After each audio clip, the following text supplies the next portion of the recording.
Vous écoutez la Ligue des Cinévores, toujours en compagnie de votre fidèle animateur, moi-même, Mathieu, et j'ai avec moi mon croquant, mon dodu préféré, mon ying, Max! Comment ça va? Ça va bien, il te faut mon petit Whopper d'amour. Whopper d'amour! T'es mon petit Whopper d'amour. C'est quoi un Whopper? Tu connais pas le Whopper? Non? T'as jamais été mangé au Burger King? Oui? Ben le Whopper, c'est le hamburger. Comme au McDo, il y a le Big Mac. Ouais? Ben Burger King, c'est le Whopper. J'ai oublié leur nom, vois-tu, parce que ça fait un certain temps qu'il n'y en a plus dans la région des Burger King. C'est de valeur, hein? Ça me manque, ça me manque. Pour vrai, là, des fois, je mangerais ça une fois de temps en temps. Ah. Et le seul que je connaissais, c'est vu qu'on vient du coin de Laurentides, pour Ouais. ceux qui ne le savent pas, c'était lui à Saint-Jérôme, puis je trouve ça tellement de valeur qu'il est fermé. Ah, moi aussi, je trouve ça vraiment dommage. Même s'il était sale, là. Puis Le un pire, peu c'est que vide. j'avais commencé à remanger au Burger King quand ils ont décidé de le fermer. Je trouvais ça comme frustrant. J'avais déjà vu là, à la fin là, qui ferme, là, il faisait des spéciales, genre je pense que c'était 6 hamburgers pour 4 piastres, j'étais comme tabarnak. Il y a une coïncidence assez intéressante. J'ai recommencé à manger au Burger King, il a fermé. J'ai switché pour le Wendy's a fermé aussi. Ah ouais. Ouais. Le Wendy's, c'était ok, ouais, lui qui était de l'autre bord de la 15, Ouais. là, près du Walmart. Parce que vu qu'il n'y a plus de Burger King, je voulais manger des hamburgers. Fait que j'étais allé au Wendy's. Puis là, le Wendy's est fermé 2-3 mois plus tard. J'étais comme. J'ai pas mangé souvent chez Wendy's, je pense que j'ai mangé 2 fois là, puis avant que ça ferme. Là. Ben, moi, je trouve ça bon. J'aimais, là, il y avait des baconator. C'est genre comme 4 étages de bacon. C'était malade. As-tu déjà vu le T-Rex? Oui. C'était, je pense, 18 boulettes de haut. C'était hyper haut, puis c'était genre quelque chose comme 60 piastres l'hamburger. Là. Ah, écoute, c'est pas mangeable, ça. Tes intestins ils bloquent, là, c'est pas compliqué. Tu vas dans la cardiaque. C'est comme les steaks géants que tu peux manger aux États. Fait que, bienvenue aux recettes pompettes! Ouais! Le principe du ça, c'est juste Max qui boit, puis c'est moi qui anime. Puis je touche personne. Ah, Chris, c'est de mauvais goût, ça, Max. C'est trop tôt. C'est C'est trop vrai. tôt. C'est Ok? vrai, c'est vrai. Tant qu'il n'y a rien d'accession officielle, faut pas faire de joke avec ça. Ok? Mais je suis resté surpris. Il a fait pour ceux qui ne savent pas, au moment de l'écoute, Eric Salvaire vient d'être accusé. Ouais. On peut-tu dire accusé à ce moment-là ou... Ben, il y a des gens qui l'ont accusé ouais. D'agression sexuelle, de touchement et d'exhibitionnisme. Ouais. C'est vrai qu'il se promenait en string. Ouais. Ah, ce qu'on va Mais pas. selon les infos. Qu'est-ce que je voulais emmener avec ça? I don't know. J'avais un point, mais en tout cas, j'ai S'il revient, tu en reparleras. Bref, cette semaine, on critique le film La Momie, le nouvel film de La Momie dans l'univers de La Momie, parce que c'est la troisième fois qu'on a droit à un remake. Ça vient de me revenir. Ah, vas-y. Je m'excuse de te bloquer direct dans ton allée. Ouais, il a officiellement avoué son homosexualité par la même occasion. Hein. Ah ouais? Ouais, c'est écrit dans son statut avec mon conjoint. Ah. Pas ma conjointe, mon conjoint. Mais en même temps, il y a quelqu'un qui le savait pas. Ah, ben, l'année passée, où il y a 2 ans, Galice Olivier, il y avait plus ou moins laissé entendre ça, mais vraiment assez clairement. Ben, c'est Puis parce que Martin Matt avait fait une joke là-dessus. Ouais, ben, c'est ça. Ouais, bref, pour revenir au sujet de notre Excuse-moi, émission, excuse-moi. je sais que t'aimes ça parler de potin, là. Des fois, j'aime ça. Quand il se passe rien au Québec, des fois, je trouve que ça met un petit peu de chair dans la viande. Il faut dire que j'aime le drama des fois. Ouais, toi, là, puis le drama, là. I'm a drama queen! Bref, cette semaine on critique La Momie, comme je disais, une nouvelle version de l'univers de La Momie, connue avec son classique culte des années 30, qui était révolutionnaire à l'époque, très épeurant, très sombre. On a droit à une trilogie avec Brendan Fraser, merci, qui a fait une trilogie que le dernier a un peu scrappé. Mettons, les 2 premiers sont bons, mais de rien, on pourrait même l'oublier. Là. Le pire, c'est qu'il était censé en faire un quatrième et finalement c'est tombé à l'eau. Pour finalement refaire un remake qui est en passant le premier film d'un nouvel univers qu'il voulait créer, le Dark Universe. Qui s'apparaît, on le voit dans le film que les éléments sont placés pour. Et cette semaine, on va parler entre autres de super-héros. On va parler entre autres de Pikachu. Puis on va parler aussi de Han Solo. Alors sans plus attendre, on va aller du côté des chroniques. Les chroniques.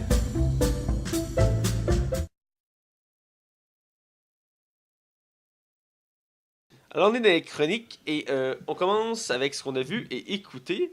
Alors Max, dis-moi ce que tu as vu. J'ai été ultra positif cette semaine. J'ai écouté vraiment beaucoup de films. En fait... Tu sais qu'on est productif quand on écoute des films. Non. En fait, j'ai été nostalgique. Ah. J'ai fait du rattrapage de films que j'avais toujours pas vu. Et j'ai écouté j'ai écouté 2 produits Netflix. Je vais commencer avec le premier. Je vais vraiment le résumer ultra vite. J'ai juste regardé par curiosité le premier épisode du Boss Magique. J'ai regardé vraiment brièvement. J'étais juste curieux de voir comment c'était. Ah, vous là que t'étais sur le moche puis tu voulais l'écouter. Non, pour vrai, j'étais juste. Pour vrai, là, il était genre juste comme 9h du matin, j'avais les yeux à moitié ouverts, j'étais comme, je sais pas quoi écouter. T'écoutais ça en mangeant tes céréales là pour aller à Pour vrai, je me l'école. suis endormi dessus. Oh shit. Mais la qualité du dessin, pour moi, est loin de ce que faisait la beauté de l'ancienne. Puis, je sais pas, peut-être. C'est tellement différent, puis c'est pareil. Moi, j'ai pas capoté. Là. Mais, tu sais, ça reste un dessin animé pour enfants, fait que je me dis peut-être que des plus jeunes tripperaient plus que moi, là. Fait que je ferai pas de critique de ça, là, parce que je suis vraiment pas le public cible.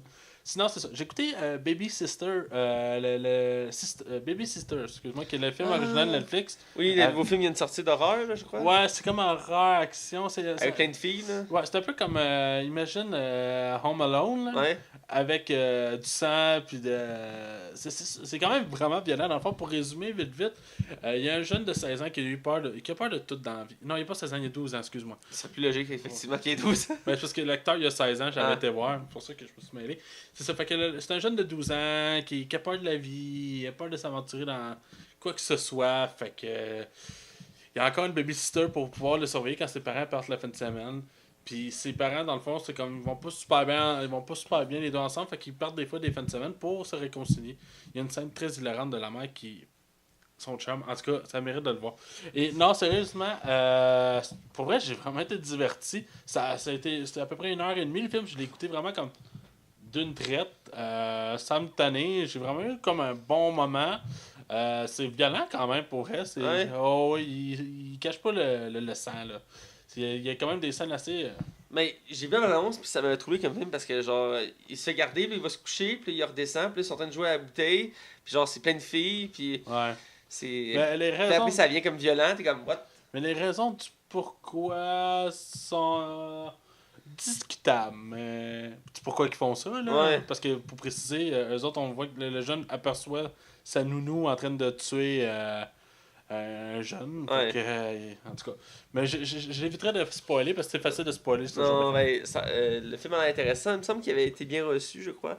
Je l'ai vu passer sur mon Facebook, pour ça que j'ai vu la bande-annonce. Ben, moi, je suis sur certains groupes de Facebook de films, puis le monde qui l'ont vu, ils ont aimé ça, mais je pense que j'avais été voir sur Metacritic, puis il y avait une note quand même relativement basse, mais j'ai l'impression que ça justifie rien. Là. Effectivement. Je sais pas si Casting est connu, je sais juste que Bella tombe dedans.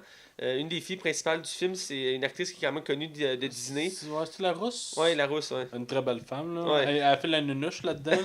Puis King Batch, qui est comme un Viner, je sais pas si tu connais ça, Vine?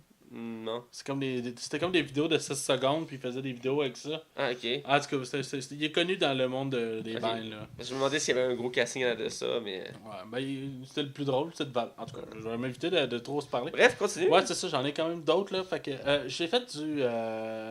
J'ai écouté un film que j'avais écouté vraiment beaucoup plus jeune et qui m'avait marqué pour des raisons plus ou moins justifiables. Et j'ai décidé de le réécouter. C'était dans le temps de John Cusack qui était comme au sommet de sa forme, là. J'ai écouté Identité. Je sais pas si t'as déjà vu ça. Hmm. C'est 10 personnes qui se ramassent dans un hôtel. La pluie est tellement forte que les routes sont barrées de chaque côté. Et ces 10 personnes-là se ramassent dans l'hôtel et à cause de ça, il y a comme une personne qui disparaît à chaque fois. Fait que ils Oui. cherchent le tueur. C'est basé sur une œuvre d'Agatha Christie. Ben, c'est inspiré d'eux. Parce Ouais. que c'est plus trash qu'Agatha Ouais. Christie. Là. Mais c'est inspiré de l'œuvre d'Agatha Christie dans le sens que c'est un Ouais. classique que j'ai déjà vu et qui a été repris dans beaucoup de versions. Oh, ouais, mais la fin, elle te surprend. Là. Si tu la vois pas venir, là, elle te surprend. Ben, le principe de cette œuvre-là, c'est ça. À la fin, t'es comme, what? Puis Ouais. le nom, t'es comme, mais c'est vous! Puis là, t'es comme, Ouais, mais c'est ça, lui, il va ailleurs. ah, ok. Il va ailleurs, je spoilerai pas. Ok. Même si le film a quasiment 15 ans. Là, fait que... Ouais. Mais pour vrai, j'ai vraiment eu un bon moment, j'ai eu du fun à l'écouter. Puis des fois, j'aime ça les films de même que genre t'es intrigué puis tu veux savoir la fin. Là. Sinon, j'ai écouté une autre production Netflix qui est le. J'essaie de bien le dire. Le Meyerowitz. Attends une minute. Meyerowitz Story. Ouais, c'est ça. Dans le fond, c'est le nouveau film d'Adam Sandler pour Netflix avec Ben Stiller. Qui a été très surprenant. Je l'ai pas vu, mais je sais qu'il a été très bien coté. Oh, il y a vraiment des bonnes notes. Pour vrai, le pire, c'est que Netflix, quand tu vas dessus, ils te le mettent pas en premier. Genre, Ah. il a vraiment fallu que je le cherche pour le trouver. Puis pourtant, je suis allé la journée même qu'il est sorti le film. Puis, bon, d'abord pour résumer, c'est Adam Sandler et Ben Stiller. C'est fou comme leur nom rime. Et Ouais. puis leur sœur, que j'ai pas le nom de l'actrice devant moi. Mais ces trois-là, leur père est comme un peu spécial en quelque part. Il y a comme des. C'est un artiste qui n'a jamais reconnu. Il n'a jamais été reconnu pour ses talents. Pendant que son ami, oui. Puis son père, à un moment donné, il arrive qui fait qu'il. Il arrive une situation qui fait qu'il se ramasse à l'hôpital. J'essaie de pas trop spoiler. Et le film joue sur la comédie, mais il est jamais. Tu sais, comme les comédies d'Adam Sandler, c'est tout le temps genre over, over Ouais, and ouais. over. C'est très léger comme humour, puis c'est. Je trouve que c'était. Pour elle, là, Ben Stiller et Adam Sandler là-dedans, là, sont impressionnants, là. Tu sais, Adam Sandler acte d'une manière. C'est à applaudir pour elle. Il est vraiment, vraiment, vraiment bon là-dedans. Et Ben Stiller arrive à un moment où il doit faire une chaîne touchante et il prouve que c'est un acteur de talent. Et pour vrai, j'ai été épaté du début à la fin de ce film-là. Sérieusement, là. Mais c'est pas pour tout le monde. C'est pas tout le monde qui va aimer ça. C'est très lent comme film aussi. Là. Mais ça m'a beaucoup intrigué si je veux le voir. J'avais vu avant l'annonce, tout ça, et quand j'ai vu que tu l'as vu, puis que j'ai vu les critiques, je me suis dit, il faut que je le voie. Surtout que ça a l'air d'un des meilleurs films d'Adam Sandler depuis un Méchant certain en temps. bout, là, ouais. Donc, Mais comme je te dis, faut t'écouter ça comme un. Genre une journée qui fait beau, puis que t'as le goût de rester à la maison, là, puis tu veux juste écouter des films. T'écoutes ça, là. C'est ultra léger, là. Fait que. ok. Bref, prochain film, il m'en reste deux. Là. J'essaie d'enchaîner. Il n'y a pas de problème. J'ai fait, comme je disais, du rattrapage. J'ai écouté des films de Nolan que j'avais toujours pas vus. T'avais pas vu ce film-là? J'avais pas vu ce film-là. J'ai écouté. Je vais commencer Ah avec ben, le six boulettes. je vais commencer avec le premier. J'ai écouté Le Prestige. Tu l'avais jamais vu? J'avais jamais vu ça. Oh my Et, god. Oh my god. Christopher Nolan, il m'en manque un en plus d'un film. Oui? Ouais, ouais j'ai oublié de T'es en feu cette semaine? Ah, j'en ai écouté. Tu trouves pas le temps pour Lucifer? Trop pas le temps. J'aime ça des fois écouter une histoire, là, pas une histoire qui s'éternise en 3 saisons. Là. Fait que c'est ça, Prestige. La fois pour résumer, c'est Kristen Bell et Hugh Jackman qui sont des magiciens. Oui. Il arrivera un accident qui va chambouler leur collaboration. Alors les deux devront. Ils vont devenir rivaux. Ils vont devenir rivaux et ils vont amener. Il y avait David Bowie dans ce film-là. Ouais? Hein? Ouais, je savais pas. J'ai fait David Bowie. Je l'ai pas pris sur le coup moi non plus. C'est dur. Ben, il est bien maquillé aussi. Ouais. Là. Mais non, c'est ça. Dans le fond, c'est ce qui va amener. Dans le fond, Hugh Jackman va toujours envier Kristen Bell pour un de ses tours qu'il comprend. Il est pas capable d'expliquer. Parce que dans le fond, Kristen Bell est capable de se téléporter dans le film. Hugh Jackman ne comprend pas comment Ouais. il fait. Et juste pour voir le punch de fin, là, Ah! si vous ne le découvrez pas avant, parce que je m'en suis douté après la moitié du film, malheureusement. Là. Pour vrai? Ouais, je m'en suis vraiment douté. Moi, la première fois que je l'ai vu, je m'en suis pas douté. Ah non, c'est open bar. Écoute, la première fois que j'ai écouté, à la fin, je suis tombé à terre. Puis même que j'écoute, à chaque fois, je suis comme. Ben voyons donc, c'est Ah, c'était tellement carré. bon. C'est un esti de bon punch. Puis c'est bien écrit. Puis le film te donne des. Voyons, des indices tout le long. Ouais. Ben, c'est sûr, quand tu l'as déjà vu une fois que tu l'écoutes, tu peux faire plein de liens que tu faisais pas. Ben, comme Shutter Island Ouais. ou le prochain film que je vais parler, Interstellaire. C'est vrai, par contre, je l'ai pas vu encore. T'as pas vu Interstellaire? Non, j'étais censé le voir au cinéma, puis finalement, c'est tombé à l'eau avec des amis, fait que j'ai pas eu la chance d'écouter depuis. Ben écoute, pour moi, c'est un gros coup de cœur. J'avais jamais écouté ça, puis je le reportais tout le temps. Je sais pas, on dirait que son côté science-fiction en Nolan ne m'intéressait pas Je sais du que tout. ton acteur préféré joue dans le film, là, Matthew Modegary. Mathieu comment? Matthew McGonaghy. McGaddery. Ok, là, écoute. Ah, on t'aime pareil, Mathieu. On t'aime pareil. Mais c'est bon en tabarnak. Je sais que c'est très bon. C'est vraiment, vraiment, vraiment bon. Puis pourtant, en plus, au début du film, le personnage de Matthew McConaughey me plaisait pas. Je le trouvais un peu douchebag dans son attitude. Puis tout est mis en place pour donner un film complètement hallucinant. Là. Ben, Nolan, c'est sa spécialité, rendre les films Hallucinant. ouais, hallucinants, spectaculaires, puis avec des bonnes histoires, un bon scénario. Puis il y a un acteur surprise dans le film que je ne nommerai pas vu que tu ne l'as pas vu. Ça fait qu'est-ce qu'il fait là, lui? Mais écoute, ce film-là m'a vraiment surpris. Puis il y a vraiment une mise en scène de fou. Là. Puis le scénario, c'est comme un. J'aime comment le scénario est pensé. C'est comme un rond. Ah. Genre, ben pas un rond, un cercle. Puis tout. En tout cas, vous le verrez. J'ai vraiment, vraiment, vraiment, vraiment aimé ça. Et je finis avec mon dernier, puis là, je le clenche. J'ai écouté Prisoners de Denis Villeneuve, avec Hugh Jackman encore une fois, et Jake Gyllenhaal. Je sais pas si tu en as déjà entendu parler. C'est Hugh Jackman et son ami se font kidnapper leur fille. Ah oui, oui, oui. Et Hugh Jackman décide de faire justice à lui-même, pendant que Jake Gyllenhaal, qui est l'enquêteur, va tout faire dans son possible pour pouvoir retrouver les filles. Et peut-être la surprise de fin que j'étais un petit peu déçu. Le film, Hugh Jackman, là, il est bon là-dedans, comme ça, pas tout Ah, sens. mais Hugh Jackman, là. Ouais, mais Hugh Jackman, des fois, je trouvais des fois, il surjouait sur certains films. Puis celui-là, écoute, c'est du quasiment sans faute tout le long. C'est poignant, c'est émouvant, c'est déprimant. Ouais, c'est déprimant. Puis écoute, chapeau bas, Monsieur Villeneuve. C'est que j'aime votre œuvre. Tout ce qu'il a fait, à date, de ce que j'ai vu, j'ai aimé ça. Là, je me suis promis que j'allais attaquer Enemy en fin de semaine. Enemy. Ouais. Je sais pas c'est quoi. Ça a l'air bizarre. Je t'en reparlerai la semaine prochaine Ok. si j'ai Mais l'autre que t'as parlé, Hugh Jackman, je veux le voir ce film-là. Ça faisait un bout, je l'ai oublié. Là. Mais il faisait partie de ma liste à écouter. Ben, c'est parce que je cherchais les films de Denis Villeneuve, je me disais qu'est-ce que j'ai pas vu encore de lui. Puis tu sais, il a pas fait tant de productions américaines encore. Il y a Prisoners, Enemy, Blade Runner et je pense. À l'arrivée. Ouais, Revolt. Fait que c'est. Ouais. Il m'en manque un dans ces 4 américains. Là. Ouais. Fait Ouais. que. Bon, ben excuse-moi, Matt, j'avais du stock en match, je vais te laisser y aller. Vas-y. Ouais, moi, c'était un peu plus rapide parce que je vais parler de ces que j'ai déjà vu mais qui ont recommencé. Puis j'aime ça en faire mention. Mais d'abord, j'allais avec un film que j'ai vu cette semaine. Le dernier d'une trilogie qui est une préquelle à une saga culte. Donc, le dernier de la planète des singes, La guerre de la planète des singes, qui complète la préquelle dans le fond, parce que la nouvelle trilogie se passe avant les événements Ouais. des Ben, films originaux. Et d'ailleurs, dans le premier film de la préquelle, il y a une référence dans le sens que on voit la fusée partir dans l'espace, qui est le héros de la saga principale. Je sais pas si tu connais la saga principale. Ouais. Voilà. Et ou le remake avec Mark Wahlberg qui a été moins bien accueilli que la saga originale. Bref, j'ai vu celui-là. J'ai trouvé le film intéressant. J'ai trouvé qu'il manquait de mordant un peu. Ben, Pour vrai? je trouvais qu'il manquait de mordant comparé aux autres avant. Je trouvais que l'histoire était moins développée dans celui-là que dans les deux autres précédents. Moins profond, quoi. Moins profonde. C'est un peu les mêmes motivations. C'est les singes qui sont en conflit avec les humains, mais reste que dans les autres films, c'est plus développé puis un côté psychologique mieux adapté. Même si là, quand même, on voit quand même le côté psychologique, mais reste que l'histoire est assez simple puis c'est. Le décor est assez limité dans le sens que tout se passe dans le même endroit. C'est vraiment. Le décor est très beau, c'est juste que l'histoire est simpliste un peu. Dans le sens que les singes cherchent à être en paix.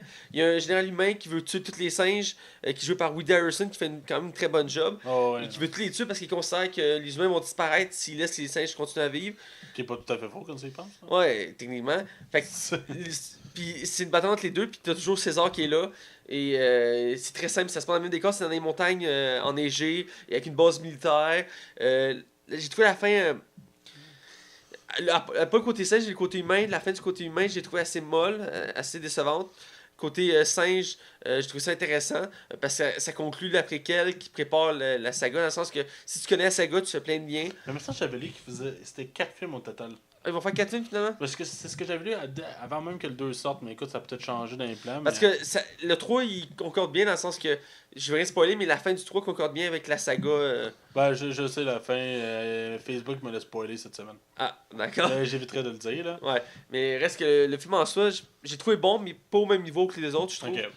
Beaucoup moins de personnages, entre autres. C'est principalement des singes qu'on voit dans le film. À part Woody Harrelson du côté des humains, le reste, c'est vraiment comme des. J'appelle Il ça n'y a des- aucun acteur qui revient dans. Non, à part les singes qui étaient déjà là dans les autres sagas, dans le sens qu'il y a des acteurs comme Andy. Circus, ouais, mais. Parce que c'est lui qui fait César, mais Ouais. je veux dire, James Franco, on le revoit jamais. Non, le gars dans le 2 non plus, on le revoit pas. Ouais, c'est ça, il y a une coupe que je suis comme. Je sais. C'est-tu des choix? Ben, c'était un choix créatif, forcément. Mais... Ben, c'est une manière aussi de comme poursuivre la saga avec. Tu sais, parce que c'est toujours une nouvelle ennemie qui embarque. Ouais, mais. Mais là-dedans, c'est vraiment épuré à fond. Il n'y a pas beaucoup d'humains qui parlent. La plupart, c'est juste des soldats qui tirent, c'est tout ça. Côté singe, même principe.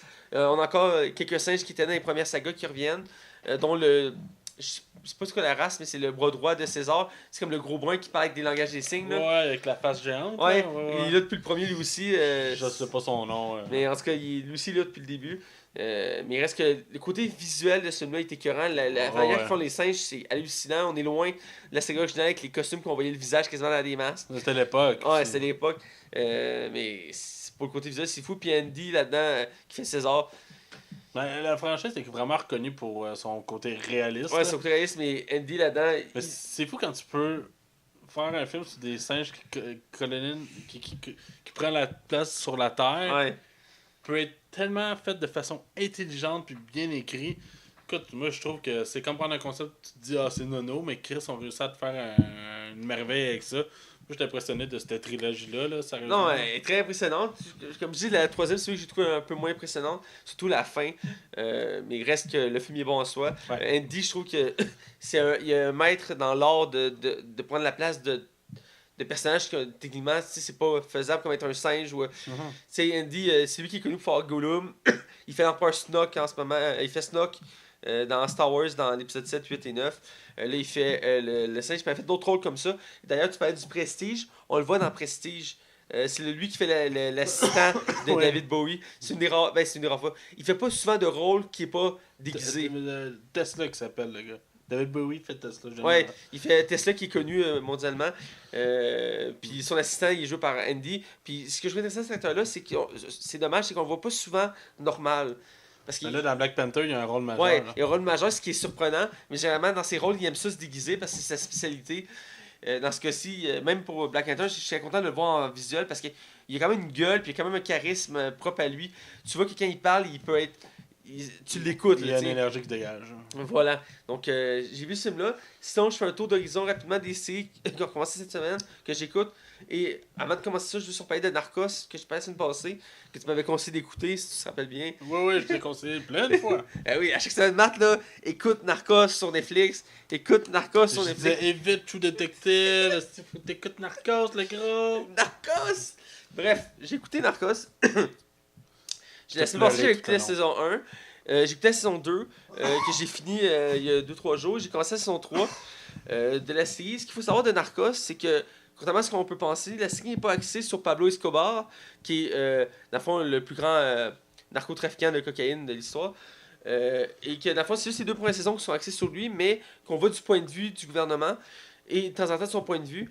Mais à partir de saison 3, on va vers une autre direction, on va vers un autre cartel, parce que, dans le fond, c'est historique. Puis je vais rien spoiler, mais dans le sens c'est historique. Et après saison 2, ben, on suit plus Pablo. On suit un nouveau cartel qui prend la place de Pablo dans la hiérarchie de la cocaïne. Et c'est le cartel de Cali qui est appelé. Et la saison 3 parle de ces événements-là avec des nouveaux personnages du côté américain. Parce que dans le côté colombien, les acteurs de la saison 3, on les a vus dans les autres saisons avant. Parce que c'était des personnages qui existaient, qui côtoyaient Pablo, qui ont juste pris le dessus quand il est parti.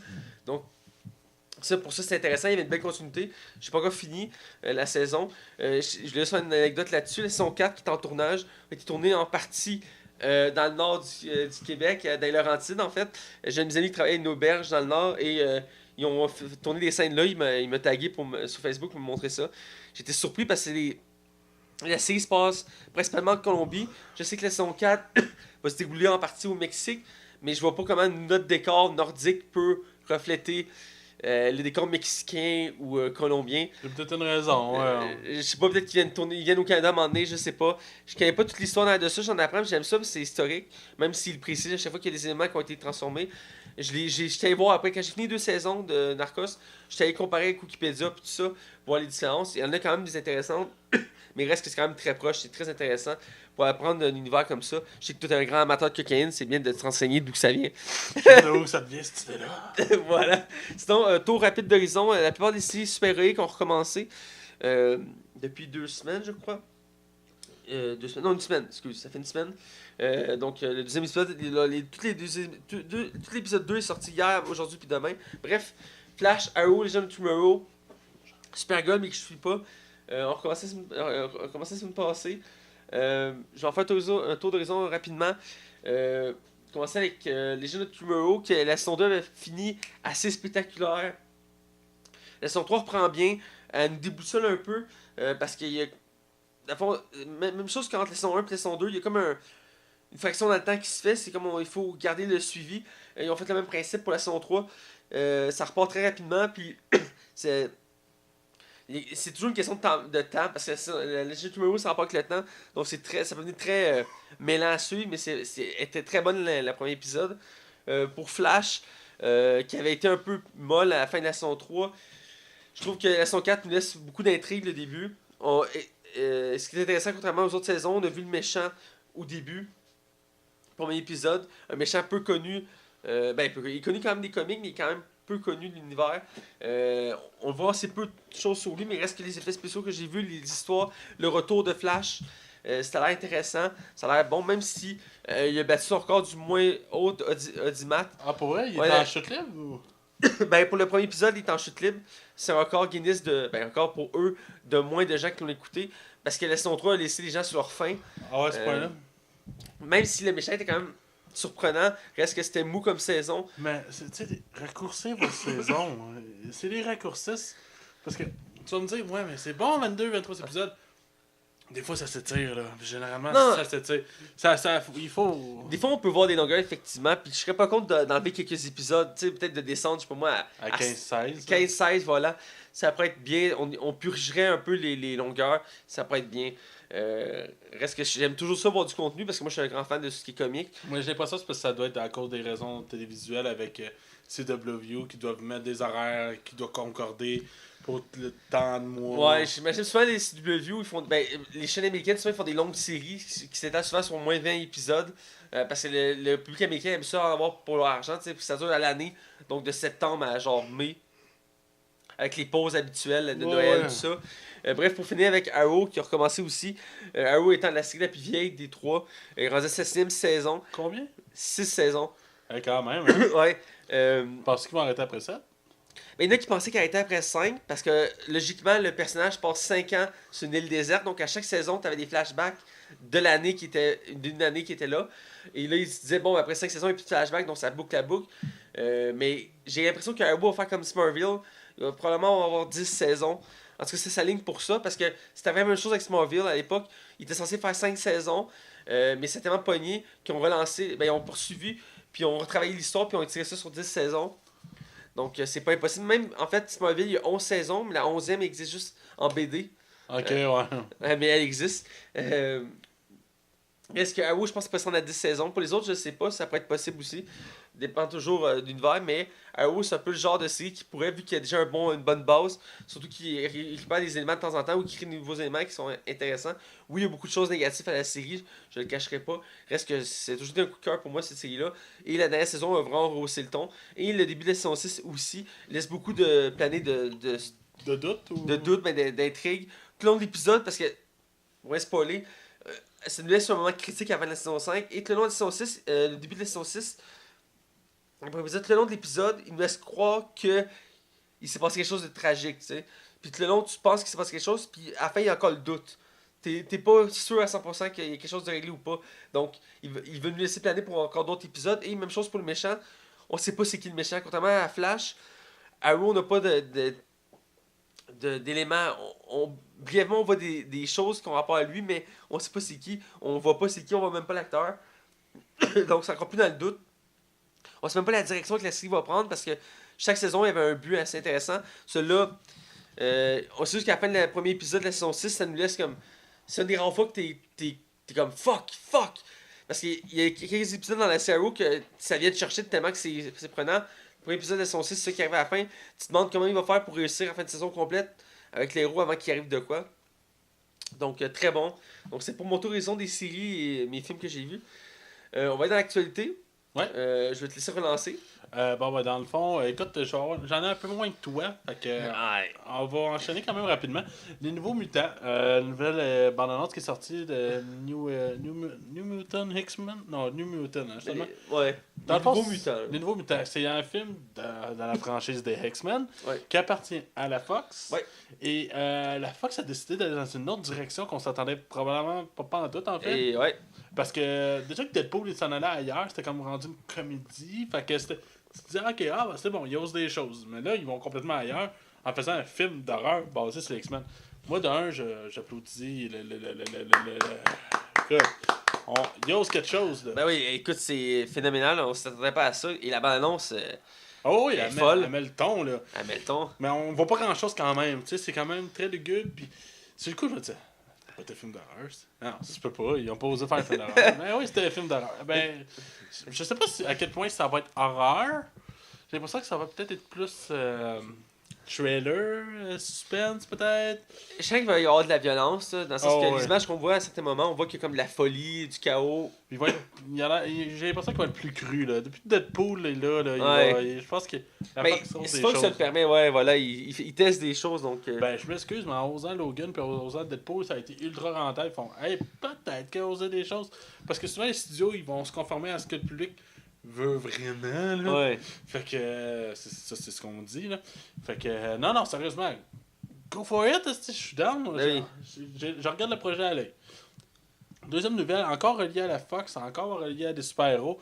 Deadpool et X-Men Dark Phoenix. Le tournage a fini dans la même semaine.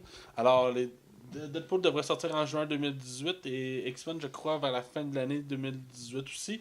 Fait qu'on va avoir le droit à 2 films de la Fox pour l'année prochaine. Ah ben, ils veulent partir là-dessus, hein. Ils veulent faire 2 films par année maintenant. Là. Ben, Selon leur calendrier qu'on sorti, ça sort 2 films Y par a-t-il année. quelqu'un vraiment qui attend X-Men Dark Phoenix?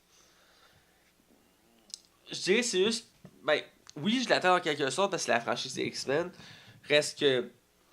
C'est pas le film que j'attends le plus. Je l'attends pas du tout. Hein. J'attends pas du tout. C'est étrange, hein, mais je pense que l'Apocalypse tu m'avais tellement laissé sur la fin, j'ai jamais été capable de le finir, de donner une idée. Là. Really? Ah, j'embarquais pas en tout. Puis pourtant, j'ai adoré The Future Pass, puis encore plus First Class, qui est tant qu'à moi un des meilleurs films de la. Les X-Men. C'est mon préféré des X-Men en fait. C'est Deadpool, on le compte pas. Là.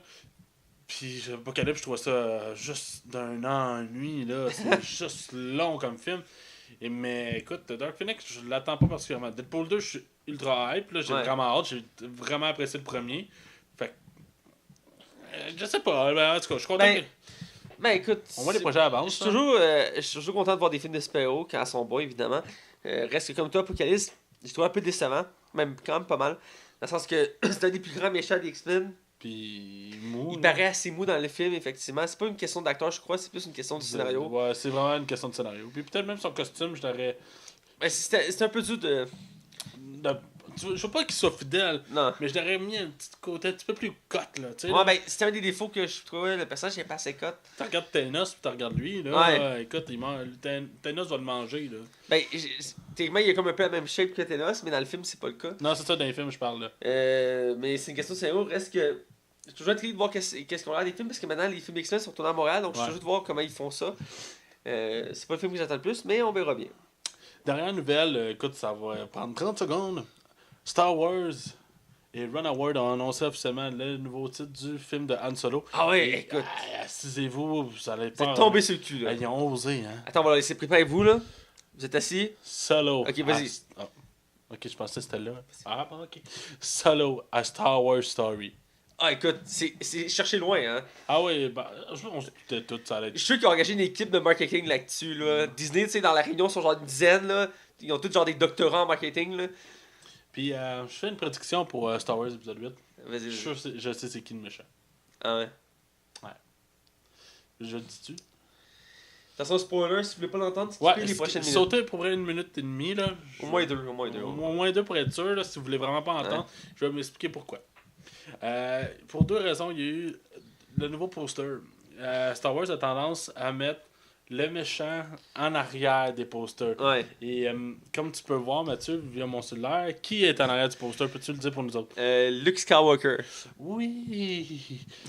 Mais écoute, ça veut rien dire, peut-être c'est juste pour le look. Ouais, c'est peut-être Mais, j'ai une autre théorie Ben, j'ai une autre raison pour penser ma théorie.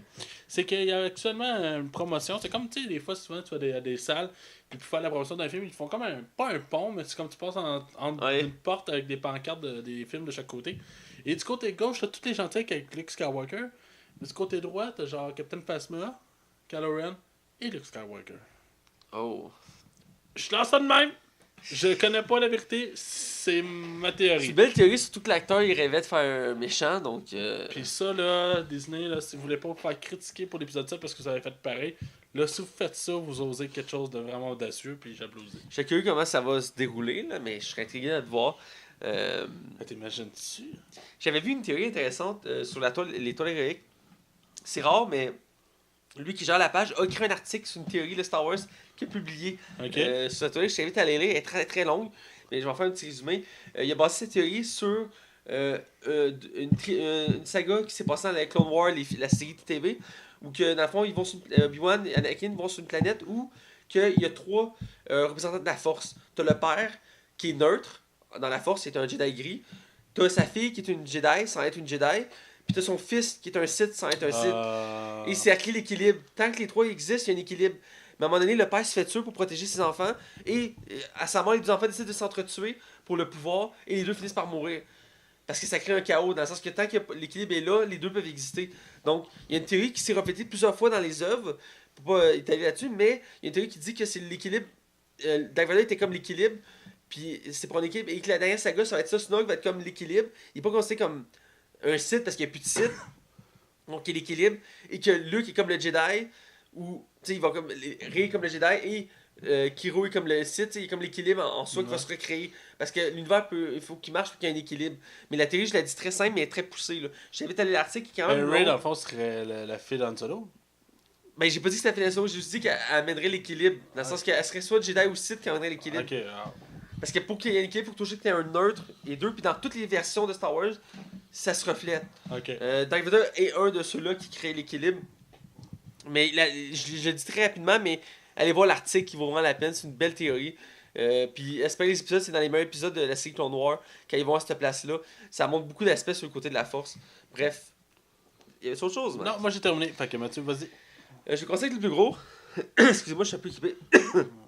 Ouais, moi aussi. Fait que ils ont sorti une belle bande-annonce de Black Panther, le prochain film un des prochains films de l'univers de Marvel dans l'univers cinématographique. Je pense que ça va être le 7ème si je me trompe pas. Le 7e. 17ème. 17e, ouais. Thor me semble que c'est le 16ème, puis il me semble que, ouais, à peu près là. Parce que c'est après Thor, Ça fait-tu des films, ça, mon homme? Écoute, c'est. Bah, ouais. Moi, je me demande si à un moment donné, ils vont manquer d'acteurs, vois-tu? Ouais, ou à quel moment que tu stoppes?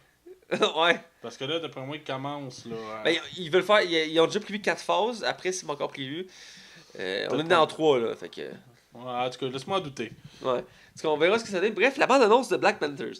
On voit beaucoup plus d'éléments dans le film. Ouais, parce que le premier bande-annonce, il n'y a pas grand-chose, là. Non, c'était assez rapide, il y a quelques scènes clés. Je m'en rappelle quasiment pas. Je me rappelle, moi, ce que j'avais mis la première bande-annonce, c'est que ça commence, c'était dans une cellule. Ouais. T'as Andy Circus qui joue entre autres dans la momie, pas la momie, dans la planète des singes, qui est assis. Puis t'as Martin Freeman qui arrive devant lui, puis il dit qu'est-ce que le Andy qui dit qu'est-ce que tu peux me dire sur Wakanda? Ben il dit c'est un pays d'agriculture, d'élevage. Il fait c'est un front. Le Andy fait comme c'est un front. Les images commencent à popper. Il dit c'est le contraire, c'est hautement technologique. Ils ont des richesses, tout. Puis t'as des vaisseaux, tout ça.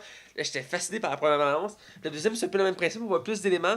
On voit un peu plus les personnages de la bande-annonce. Je vais te laisser aller. Est-ce que t'as aimé la bande-annonce? Ah, je l'ai trouvé super folle, là, pour vrai. Là, je l'ai écouté qu'une fois, fait que c'est un peu flou encore dans ma tête, là. Mais non, pour vrai, j'ai trouvé c'est 40, là. C'est dynamique. Ça fait du bien un peu un super-héros plus super-héros. Là, on dit, what the fuck? Ouais, what the fuck? Tu sais, Thor, c'est un dieu. Iron Man, Ouais. c'est un homme d'acier. Mais moi, j'aime le super-héros un peu à la Spider-Man. Qui est comme, tu sais, lui, il est pas street level, mais pas loin, là.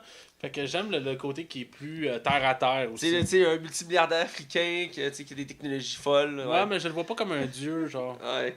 Fait que, Non, mais c'est vrai qu'il est très très à terre comme personnage. ouais, ben c'est ça, je trouve ça vraiment intéressant de le voir comme ça. Fait que, non, pour vrai, j'ai vraiment hâte de voir le film. J'ai beaucoup. Moi aussi, j'ai très hâte de voir le film. Ça a l'air vraiment rafraîchissant dans le sens que c'est la première fois qu'on va voir un film de super-héros axé sur un Africain. Enfin. Un super-héros africain, je dois préciser. Parce que l'acteur principal, je sais pas s'il est afro-américain ou il est africain. Faudrait checker, je sais pas. Parce que je sais qu'il est quand même récent. Mais je savais pas que Michael B. Jordan était le méchant du film. Moi, je savais, il fait l'homme gorille. Ou le roi gorille, en tout cas. C'est le clan rival au clan des panthères. Je savais qu'il a été choisi pour faire le méchant. Pour ceux qui ne savent pas c'est qui, c'est lui qui faisait la torche humaine dans les 4 Fantastiques, le très mauvais 4 Fantastiques. Le réalisateur il veut une suite parce qu'il dit que ça mérite une suite. On l'oublie, ok? Ah, on l'oublie. Voilà, bref, on revient à Black Panthers. J'ai beaucoup aimé ce que j'ai vu. C'est fou comment les effets spéciaux là-dedans. On a l'impression d'être dans le futur. La ville a l'air comme. Hallucinant. Tu sais, on a l'habitude de voir New York, Ouais. de voir New York, Voir des décors, puis voir New York. Ouais. Fait que là, tu vois comme une ville futuriste avec des vaisseaux, puis genre plein de lumière, puis des tirs de laser. T'es comme. T'es-tu dans l'espace, genre dans Gardien Galaxy, là? Genre. C'est vraiment surprenant, mais c'est vraiment présentatif dans le sens que le Wakanda dans l'univers des comics, c'est fictif, on s'entend, mais c'est très haut en niveau de technologie. Et dans les comics, c'est l'endroit, c'est le château fort de la Terre parce qu'il n'a jamais été conquis, le Wakanda. C'est genre trop puissant pour être conquis. Puis même dans les plus gros événements, genre la guerre des Skrulls, où c'est une race extraterrestre qui domine chaque planète, ils n'ont pas réussi à pogner le Wakanda. Genre, ils avaient fait un plan, genre, ils ont envoyé une armée de tout ça, puis ils se sont fait péter la gueule par le Wakanda. C'est Puis, bon, ça. comment ils marchent, les Skrulls, donnent une idée. Ils prennent l'apparence des gens. Fait qu'ils infiltrent. Puis il n'y a même pas le capable. Ils ont pas de capable. Wow. Mais Mais- ils sont peut-être mauvais aussi, là. Ils ont conquis la moitié de l'univers. Je peux te dire, une idée, ils sont pas mauvais. Là. C'est le Wakanda. Ah, touche pas. Mais c'est surtout que le personnage principal de Black Panthers, il est reconnu pour être un des personnages les plus intelligents de l'univers des comics de Marvel. Puis il fait partie de la clique des Illuminati de Marvel qui regroupe Monsieur Fantastique, Charles Xavier, Hammerman, Namor qui est l'équivalent d'Aquaman, Doctor Strange, qui est les esprits les plus brillants de l'univers de Marvel, qui ensemble ils règlent les problèmes dont pitcher Hulk dans l'espace pour. Ouais, sur- c'était pas le plus brillant parce qu'il revient en tabarnak. Ouais. Puis il bute tout le monde parce que c'est Hulk, là, tu sais, c'est épique là. Parlant de Hulk, t'as-tu vu la fausse trilogie? Ouais. Ça va être les films qui vont s'en aller. Hulk qui va apparaître dedans, ça veut c'est de la trilogie de Hulk. Ouais, ben, ils ont demandé à l'acteur, s'attends-tu qu'on travaille ton personnage? Il a dit, ben oui. Il dit, écoute, on veut faire une sorte de trilogie avec ton personnage qui va s'étaler sur plusieurs films. Entre autres, dans le prochain Avenger, il va y avoir un bout qui va être son histoire à lui. Surtout parce que c'est une demande, dans le sens que les gens sont de plus en plus fans de Hulk, ben, de retour, dans le sens que les films originaux de Hulk, dont celui qui est à la base dans l'univers de Hulk, sans même avoir pris le même acteur, était moyen. Et là, c'est comme pour revenir, vu la popularité de Hulk, ils ont décidé de retravailler avec lui parce qu'ils ont peur de se servir de Hulk. Même s'il est utilisé dans les films, c'est un de ceux qui a le moins d'histoire développée. Ok. Ben, tu as dû le constater dans Oh, Avenger. ouais, non, absolument, absolument. Donc là, il va vouloir le retravailler, je trouve ça intéressant. Surtout qu'il mérite d'avoir son histoire à lui. Il y a beaucoup d'histoires intéressantes. Puis là, ils vont faire une sorte de trilogie. Ils n'ont pas repéré vraiment des éléments. Mais ça va commencer avec Thor. Donc, Ouais, ben j'ai vraiment hâte à tort. ça va être- C'est quoi, c'est dans 3 semaines? genre, ça sera ma fête, il me semble. Là. Fait que, C'est quand ta fête début novembre? 7 novembre. Fait que, Ouais, je me semble que. Fait que. Ouais, mais ça, c'est début novembre. Là. ouais. Fait que pour continuer, une nouvelle encore dans l'univers des super-héros, on peut pas s'en empêcher. Ben, cette semaine, c'est surtout ça, là. Ouais, comme quasiment chaque semaine. Ouais, mais c'est derrière temps, en tout cas. On vient sur le film projet Batgirl qui va être réalisé par Joss Whedon. Il y a beaucoup de rumeurs autour de qui va faire Batgirl parce que c'est quand même un peu comme Batman.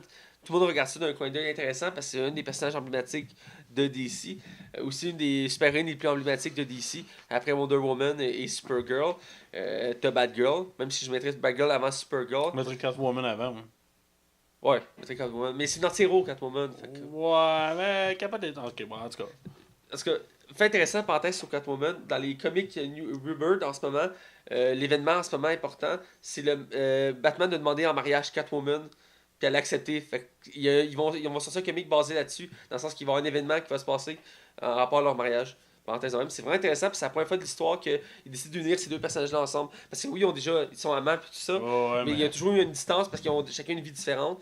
Et là, Batman a décidé de vouloir s'unir avec. C'est vraiment spectaculaire dans le sens que Batman n'a jamais voulu faire ça. Donc, Ben, c'est marié tout court, là. ouais, ben, dans les vieux comics, il y a déjà eu une femme, Ah mais ouais? ça s'est effacé avec le temps. Puis il y a déjà eu des blondes qu'on a fait longtemps, genre comme Valérie Vale, qui est la. Valérie Vale, c'est ça, C'est pas la journaliste? Ouais, la journaliste, bref. Pour revenir à ça, il y a une actrice qui est très. Selon les rumeurs, ce serait le choix, excuse-moi, pour jouer Batgirl. C'est Olivia Thirlby. Third Bill, je pense. Thirlby. Je suis pas capable de le dire, moi non plus. Cette actrice pas très connue. Je jouais dans Sex Friend et Dread. Ouais, moi j'ai connu dans Dread. Elle faisait une bonne job. C'était une des deux. C'était la fille principale du film. Ok. Donc on voit que c'est une femme forte qui est capable de faire de l'action parce qu'elle se bat dans Dread. Donc je vois le caractère, je vois le potentiel. Elle a l'allure aussi dans le sens que je veux pas un acteur qui ressemble. Tu prendras pas The Rock pour faire Batman. Non, ça fitterait pas, là. Non, c'est vrai qu'il y a un The Rock qui pourrait plus faire Superman. Là, mais Ouais, au moins ça. Mais bref, même si je serais même pas surpris. Bref, dans ce cas-ci, l'actrice, je trouve qu'elle ressemble quand même à ce qu'on s'attend d'une bad girl. Manque juste qu'elle ait les cheveux noirs puis bad girl est rousse. Mais ça s'arrange facilement. Un peu comme, voyons, Chris Evans, qui est pas blond à la base, mais ils l'ont éteint en blond parce Ouais. qu'America, il est blond. Donc, exemple, il y en a plusieurs comme ça. Ou Thor qui ont mis une perruque pour ses cheveux longs blonds. Oh, ouais, parce que les cheveux courts, là. Il a les cheveux courts bruns, là, tu sais. Fait que même si dans le nouveau Thor, on le voit que ses cheveux courts. Bref. Je sais pas comment c'est éterné ses cheveux. Je sais pas! Je sais que t'aimes parler des cheveux. Tantôt, t'étais perturbé par ma coupe de cheveux. Parce que je me suis coupé les cheveux. Ouais, là, tu y touches, c'est perturbant, là. Tu me fais une agression, ok? Je vais t'accuser, je vais te poursuivre. Arrête, je suis juste en mode Maxime. Ben oui, en mode Maxime. Bref, je pense que ça serait un bon choix, même si elle n'est pas très connue. Souvent, on a plus peur qu'une actrice n'est pas connue puis qu'elle choisit de faire un si gros rôle. Reste que c'est pas la première fois que ça arrive, mais je pense que ça peut être un bon choix. Je sais pas si tu as une opinion à dire là-dessus. Non, D'accord? je la connais pas. Il n'y a pas de problème. Je vais continuer. Il me reste deux petites nouvelles encore dans l'univers de super-héros. Et une dernière après surprenante qui te fait rire. C'est assez bizarre. Gambit, le projet il est relancé, c'est fou. Dans les derniers jours, dans les deux dernières semaines, ils ont parlé plein d'éléments. La date de sortie a été officialisée. Ça va être le 14 février 2019. C'est quand même Le lendemain de ma fête. le lendemain de ta fête. Écoute, t'es né le 13? Je suis né le 13. Juste avant Saint-Valentin? J'étais censé naître le 14 en fait. Ma mère elle voulait se retenir pour attendre le 14 puis alors que je voulais pas attendre. Ah, t'es précoce, hein, Max? Qu'est-ce que tu veux? Bref, on a la date. Donc le projet il prend vie là, je veux dire, dans le sens que maintenant qu'il y a une date, on peut dire que le projet, c'est plus un projet, le film va exister là. Parce que le réalisateur a été choisi, l'acteur a été choisi, il y a même des rumeurs sur la méchante, qui serait une femme, pour une femme dans l'univers des X-Men qui serait une méchante. Même s'il y a des rumeurs qui disaient que ce serait Messa Sinistre joué par Vin Diesel, je me rappelle bien. Donc finalement c'est pas le cas. Donc la date, je suis content qu'il y ait une date, c'est quand même loin, je trouve, 2 ans. Pour un film que. Ouais, même pas un an et demi. Ben, un an et demi, mais. Ouais, un an et demi. Ouais, c'est vrai que c'est. Vu de même, c'est moins pire, mais reste que c'est moins pareil. Ben, si ça en vient, on va déjà être content, là. Ben, il s'en vient. Le tournage commence dans un mois, donc. Non, excuse, ça, c'est pour l'autre nouvelle après. J'ai rien dit. Le tournage de Gambit il commence bientôt, mais j'ai pas la Ça va date. sûrement pour l'été prochain, là. Probablement. Donc, c'est une nouvelle nous qu'on a pour Gambit. D'ailleurs, une nouvelle dans l'univers des super-héros. J'aime parler de cette série-là parce qu'elle s'en vient bientôt. Et c'est une série que j'espère qu'elle va être bonne. C'est la série Titan, basée sur les Teen Titans. Excusez-moi, j'ai la voix qui me pète. Ouais, je sais, j'ai J'aurais vu peut-être ça. dû te laisser Mais aller. même moi aussi, j'ai de la misère aujourd'hui. Ils ont complété le casting cette semaine. Donc, le dernier acteur qui manquait pour compléter la team. Un acteur très, très, très connu, là. Ah, écoute, très connu. Ryan Potter. Pas Harry Potter. Ryan Potter. Ouais, il a fait quoi, lui, man? Il a rien fait de connu. Mais c'est un peu le genre du casting, hein. Ils prennent des acteurs pas très connus. Il va faire les derniers membres qui manquaient pour compléter la team. Il a fait. Remonte en haut. Il a fait les nouveaux héros. C'est quoi, déjà? Il a fait Hiro Hamada dans les nouveaux héros. Je ne sais pas exactement c'est quoi. Bref, Ryan Potter va jouer Beast Boy, qui est un des membres fondateurs des Teen Titans, qui est dans le fond le petit gamin à la peau verte qui peut prendre l'apparence de n'importe quel animal pour le fun et pour se battre avec, évidemment. Mais ça, c'est une série. Ouais, ça, c'est une série. Ouais. Et donc, il manquait lui pour compléter avec voyons, Robin, Starfire, Raven, Dove et Hawk. On complète la team. Puis la détective policière qui va être avec eux. Donc, le casting est au complet. Il a annoncé le début du tournage le mois prochain. Donc, d'après moi, l'année prochaine, peut-être l'été ou l'automne prochain, on devra revoir la série.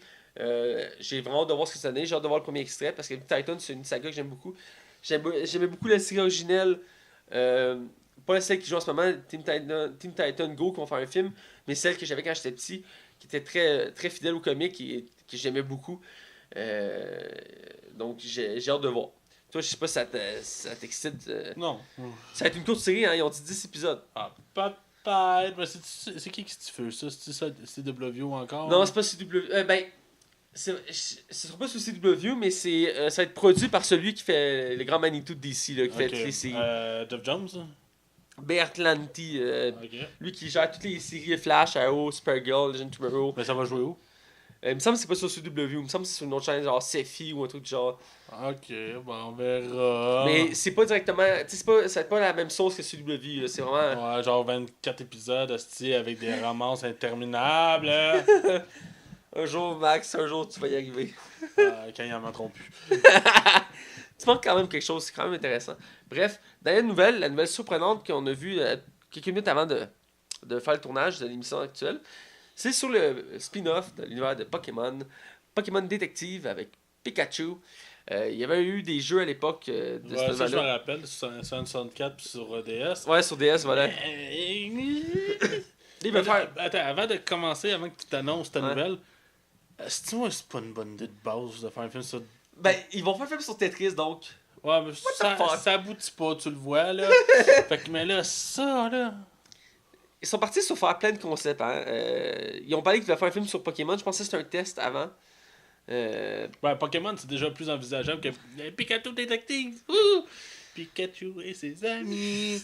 Non, écoute. Mais c'est une histoire originale, hein, Pikachu Détective. Ouais. Je me rappelle d'y avoir juste 64, pas sur DS, j'y ai pas joué. Mais 64, j'avais joué. Ouais, mais c'est parce que en jeu vidéo, je l'imagine super bien, mais en film, à gros budget, à l'international, non, là. Surtout parce que c'est produit et réalisé par des Américains aussi. Ben, c'est ça qu'il doit y avoir des Japonais qui travaillent là-dessus, je peux pas croire, là. Ben, un peu comme Into the... Mais pourquoi ils font pas Digimon? Ben, Digimon, il y a eu de la misère. Ils viennent de recommencer à revenir. Ils ont fait une belle série animée. Oui, mais c'est tellement plus adaptable. Ouais, c'est vrai. C'est un peu le même principe des Tamagotchi, donc... Ben écoute, les monstres en ce moment, c'est ce qui pogne, mais go. C'est vrai. Remarque que c'était Pokémon ça à la base avant d'être Pokémon. Oh, ouais, absolument. Un a inspiré l'autre, mais. Reste que ma nouvelle surprenante, c'est que il y a plusieurs 4 acteurs en ce moment qui sont en liste, dont un très surprenant. C'est Dwayne Johnson, The Rock. Fait qu'ils se sont dit, si le film marche pas, il y a The Rock. Ouais, tu sais, The Rock, il règle tous les problèmes, hein. Tu mets The Rock, c'est une valeur sûre, là. Acteur 5 étoiles, là. Fait que The Rock est en liste avec Mark Wahlberg. Tu ris. En tout cas. Mark Wahlberg, Vin Diesel, puis j'oublie le dernier, malheureusement. Hugh Jackman, voilà. Ben ouais. Pour faire la voix. Ben ouais. Pour faire la voix de Pikachu. Ben ouais, pas de Ash, de Pikachu, vous avez compris. Ouais, quoi que j'aurais bien vu The Rock faire Ash, ça serait épique, là. On s'en va, Ash. Allez, Pikachu, allons sauver le monde. Ah ouais, viens on va lui casser des gueules. C'est un peu ça pareil, là. Ouais, parce que je me rappelle pas c'était quoi la voix de Pikachu dans le jeu vidéo. Pika! Non, mais dans Détective, il parle. Pika! Je sais pas pour vrai. Il parle, mais bref. Mais pourquoi il parle? Je sais pas, mais c'est une série. Non, mais c'est de projet de merde. Hey, moi, là, je sais même pas. Ça va peut-être avoir été super bon comme film, mais c'est que je le juge, ce projet-là. On dirait que c'est la même. On dirait que l'idée est l'équivalent de Emoji Movie, là. Le pire, c'est que je sais d'aller dire ça. Hey, Emoji Movie, hein. Je veux même pas le voir, hein. Je bats de ce film-là, genre. Hey, il y a Patrick Stewart dedans. Il joue Monsieur Caca! Il joue Monsieur Caca! Un acteur de talent! Qui a fait. Qui a laissé sa griffe aussi à travers le cinéma et la télévision. Joue Monsieur Caca! Ah, moi, ça me dépasse. Ah, écoute, c'est incompréhensible. Mais écoute, c'est dans la vague, dans le sens que Pokémon, ben Nintendo, en fait, c'est pas la première fois qu'ils veulent faire un projet de film, mais ils sont frileux.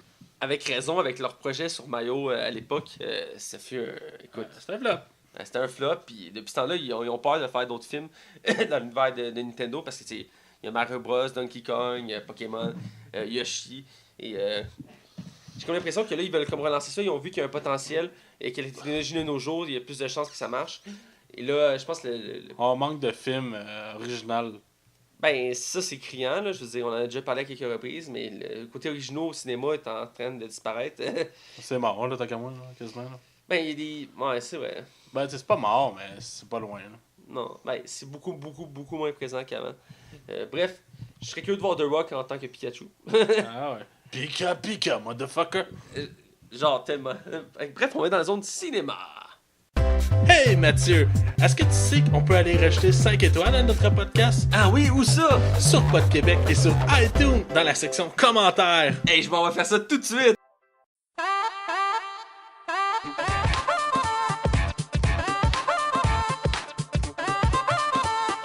Bienvenue dans la zone cinéma.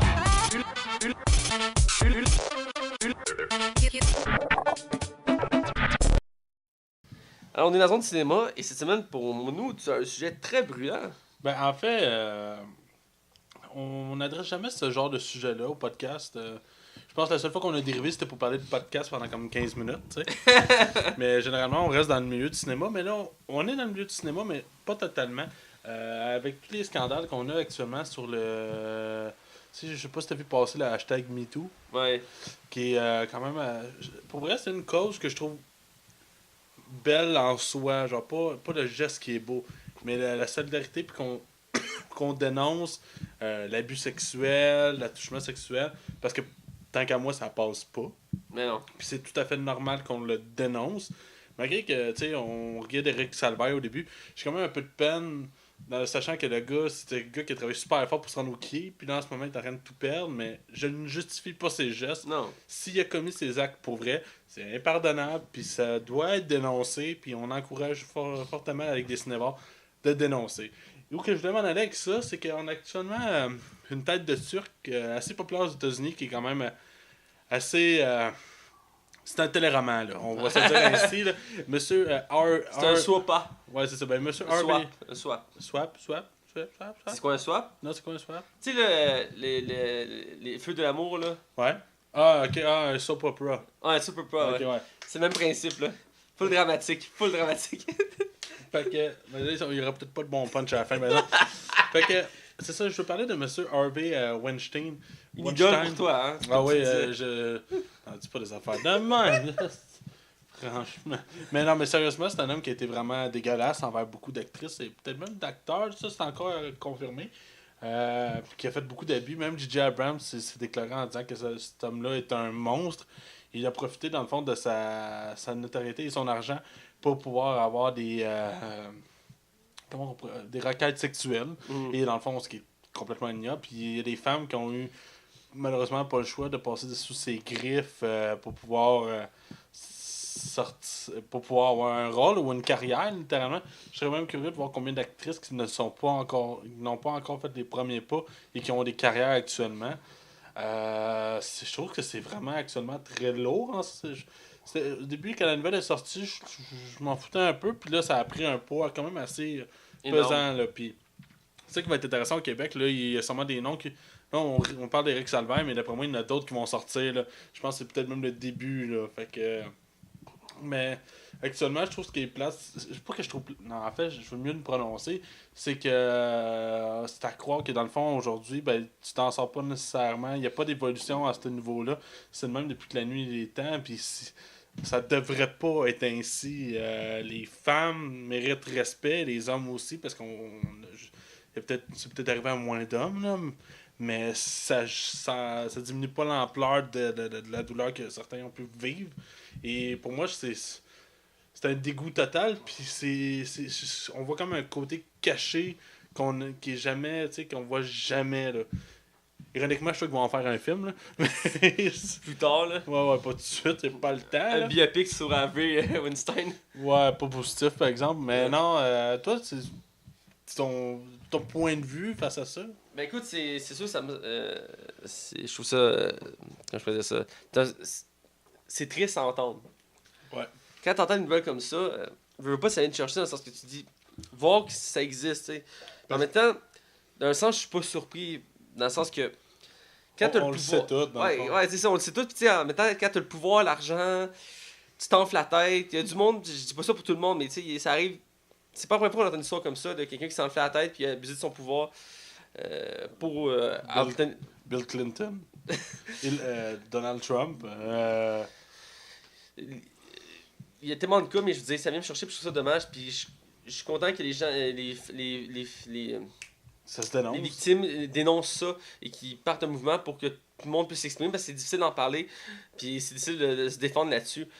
Parce que c'est gênant, Ouais, c'est risqué là, pour une carrière. Ben oui, c'est risqué. Quand t'es très connu, c'est très risqué. Mais il y a beaucoup de grandes actrices qui ont, depuis les derniers jours, dans la semaine, ont dit qu'ils ont subi des choses.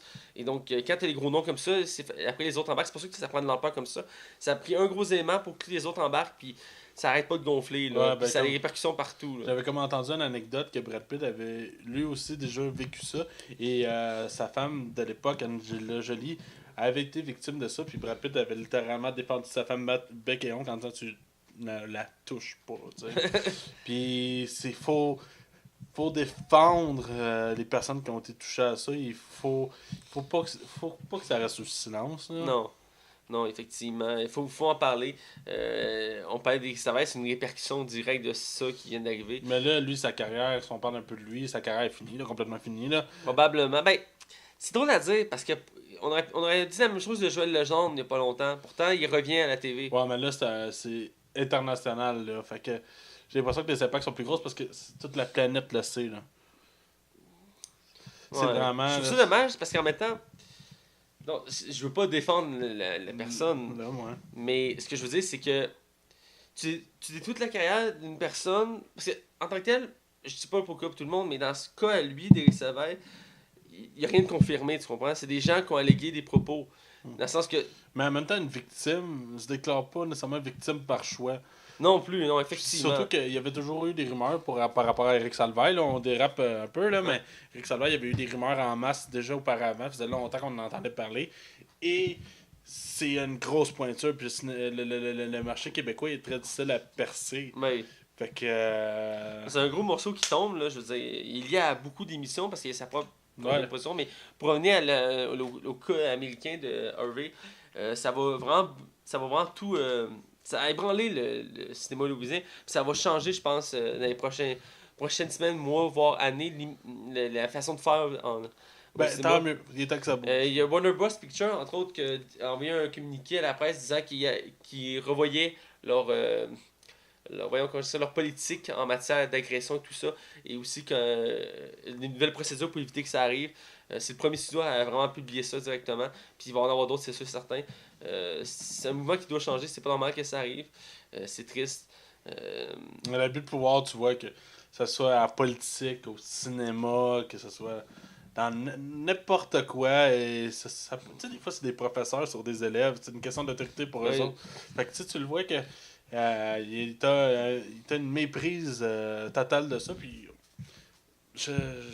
écoute, notre monde est en train de changer tout, un petit peu par petit peu. Hein? Ouais, en même temps, je trouve ça c'est un sujet pointilleux, dans le sens que j'en parlais avec mes colocs tantôt, puis quand j'étais au primaire, pour mon secondaire, mon école secondaire, il y avait une histoire il y avait un scandale qui s'avait passé à l'école, qu'il y avait un prof qui avait été accusé d'attouchement envers Ouais, une je m'en rappelle. Là. Et finalement, ça s'avait avéré infondé. Mais Ah, le ouais. gars, il a perdu sa carrière, dans le sens que la commission ne voulait plus faire affaire avec lui parce qu'il y avait une méfiance qui s'avait créée envers lui, parce que l'édition n'était pas contente de ses résultats envers lui, fait qu'elle avait décidé de ternir sa réputation. Je sais pas si c'est le cas tout le temps, j'ai juste que j'ai trouvé cette histoire-là comme un exemple de faire attention, puis c'est pointueux comme sujet. Ouais. Parce qu'il faut y aller pas par pas, il faut pas comme.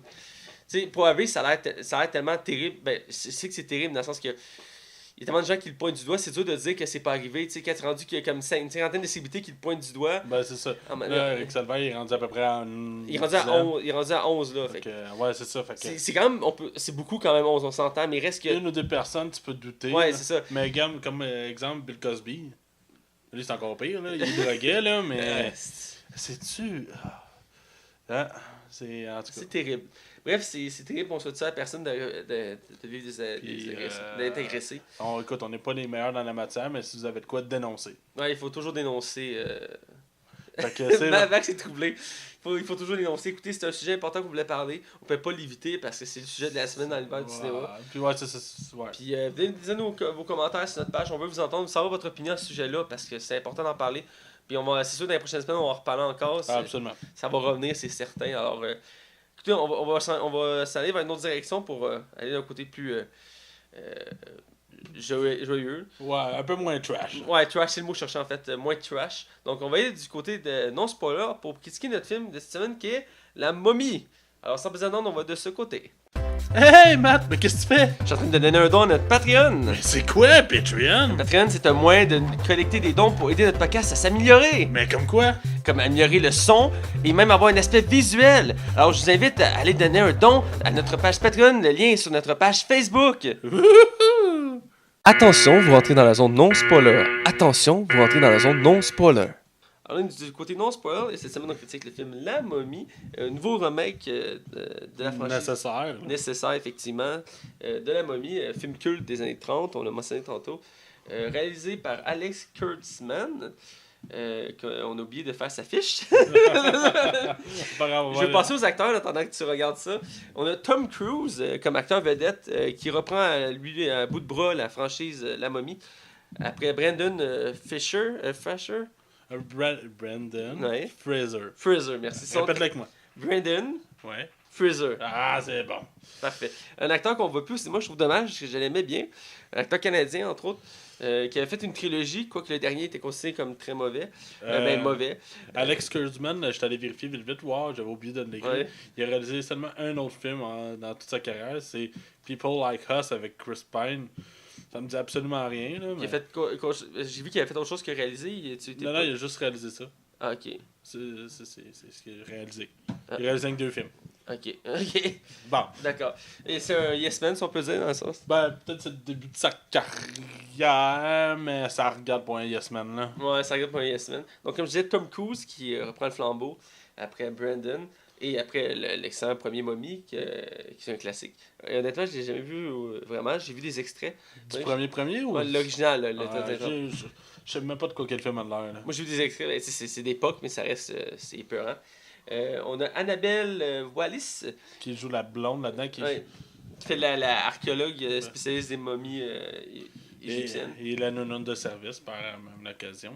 Ben, la nounoune de service, elle a quand même peut-être ses épaules, dans le sens que... En tout cas, on va en reparler. Ouais, on va en reparler, c'est bon. Celle qui joue la momie, c'est une femme. Contrairement aux 2 versions précédentes, c'était un homme qui faisait la momie. Dans le cas présent, c'est Sofia Boutella. Pour la princesse Amanette. Amanette, effectivement. Elle est connue à la base pour être une danseuse. Elle a fait entre autres le vidéoclip de Michael Jackson, Hollywood Tonight. Ah ouais? Oui, et elle a joué dans Kingsman 1. Elle faisait la garde du corps. Ah oui, avec les jambes en métal. Ok, ouais. La garde du corps de Samuel Jackson. Elle a aussi joué cet été dans Blonde Atomique. Ah ouais, avec Charlize Theron, là. Puis Ouais, c'est ça. James McAvoy. J'ai pas vu ça là-dessus. Je l'ai pas vu encore. Mais je veux le voir, ça. Ouais. Elle joue là-dedans. Elle fait beaucoup de trucs d'action. Elle fait un autre film d'action, mais j'arrive pas à me rappeler c'est quoi. Mais c'est une actrice qui est en pleine vogue en ce moment dans le cinéma. Elle se fait de plus en plus connaître. Je pense dans Star Trek. Oui, c'est dans Star Trek que je cherchais, merci. Elle joue dans le dernier Star Trek. D'ailleurs, elle est méconnaissable dans ce rôle-là, puis ça fait une extraterrestre. Puis elle est maquillée, dans le fond. Ouais, c'est fucking maquillée, on la reconnaît pas. Elle est fucking maquillée. Ah, écoute, tu la reconnaîtras pas. Tu saurais même pas qu'elle est dans le film si je l'aurais pas dit.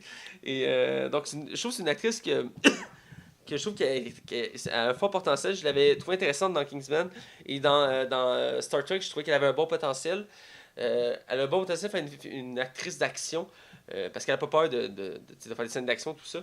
Donc, j'ai trouvé intéressante. On va revenir à quelques instants. On a Russell Crowe, le deuxième vétéran du casting avec Tom Cruise. Un autre très bon acteur qui a fait tellement de bons films. Il a fait Man of Steel, il a fait Robin des Bois. Écoute, il en a fait un des films que j'adore de lui, c'est un film historique sur un mathématicien.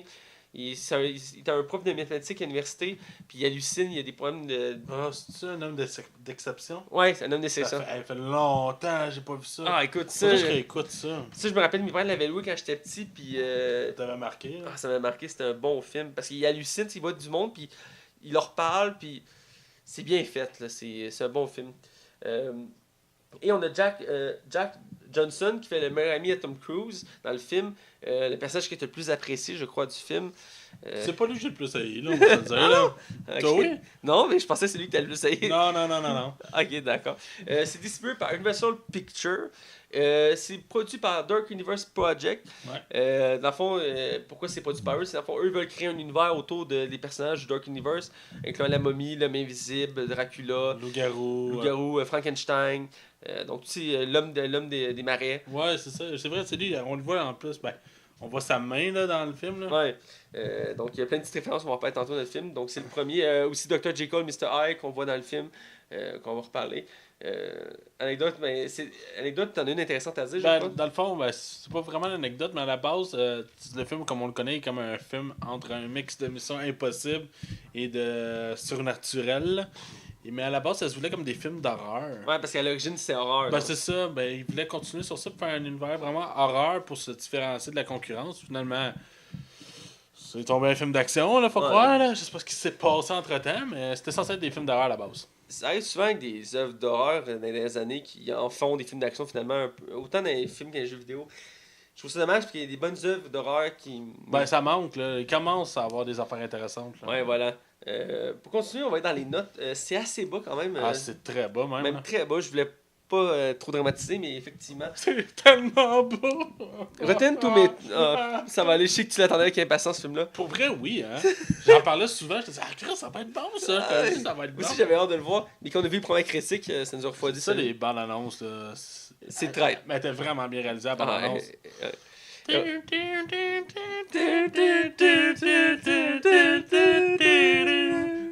mets du Rolling Stone sur n'importe quelle bande annonce, ça fait surtout, là.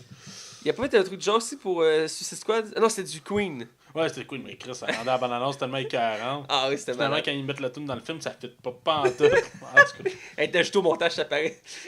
vraiment. Hein. Ouais, ça paraissait ce bout-là. Bon, les notes. Ouais, Rotten Tomatoes a donné, les critiques professionnelles ont donné un 16% d'avis positifs, ce qui est très, très, très bas. Arrête, c'est juste 84% de différence. Et le public est toujours un peu plus généreux. Pas toujours, là, mais. Généralement, a donné 36%. On s'approche tranquillement de la note de passage, mais c'est encore loin. Bon, il m'en manque juste 24. Voilà, tu sais compter, c'est bien, Max. Oui! Regarde, check mes 11 doigts.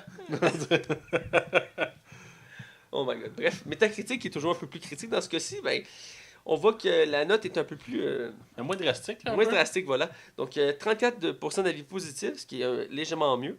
On voit, c'est le double plus 2 de Rotten Tomatoes, c'est quand même pas rien. Et le public, légèrement un peu plus apprécié, que 48% d'avis positifs. Je trouve que Metacritic, je trouve qu'il est plus réaliste par rapport à Rotten Tomatoes, qui est souvent extrémiste, je te dirais, dans les scores. Genre, c'est soit très proche du 100% ou très bas. Genre. Ouais. Même si Metacritic, souvent, les notes sont plus basses parce qu'elles sont plus larges. Ouais. Reste que là, il y a un côté, je trouve, plus équilibré. C'est basé, comme je l'ai mentionné, l'œuvre originale de la momie. C'est un remake, donc ça n'a pas rapport avec la trilogie. Je pense que c'est sorti en 1930, je me trompe. En 1930. Ça n'a pas rapport ni avec la trilogie qu'on a eu le droit précédemment, ni avec les 5 spin-offs. Ouais, parce que c'est même pas le même personnage. Non, c'est un nouveau personnage dans l'univers principe de la momie. Ouais. Donc, je te laisse avec le budget. Dans le fond, le film a coûté entre 125 millions et à peu près 195 millions pour, si on veut, la promotion du film. Et il en a rapporté 409. Fait que c'est pas un échec, là. C'est loin là. C'est même une réussite. D'un, Universal ont confirmé que le projet, même si celui-là mangeait une critique négative, le Dark Universe continuerait.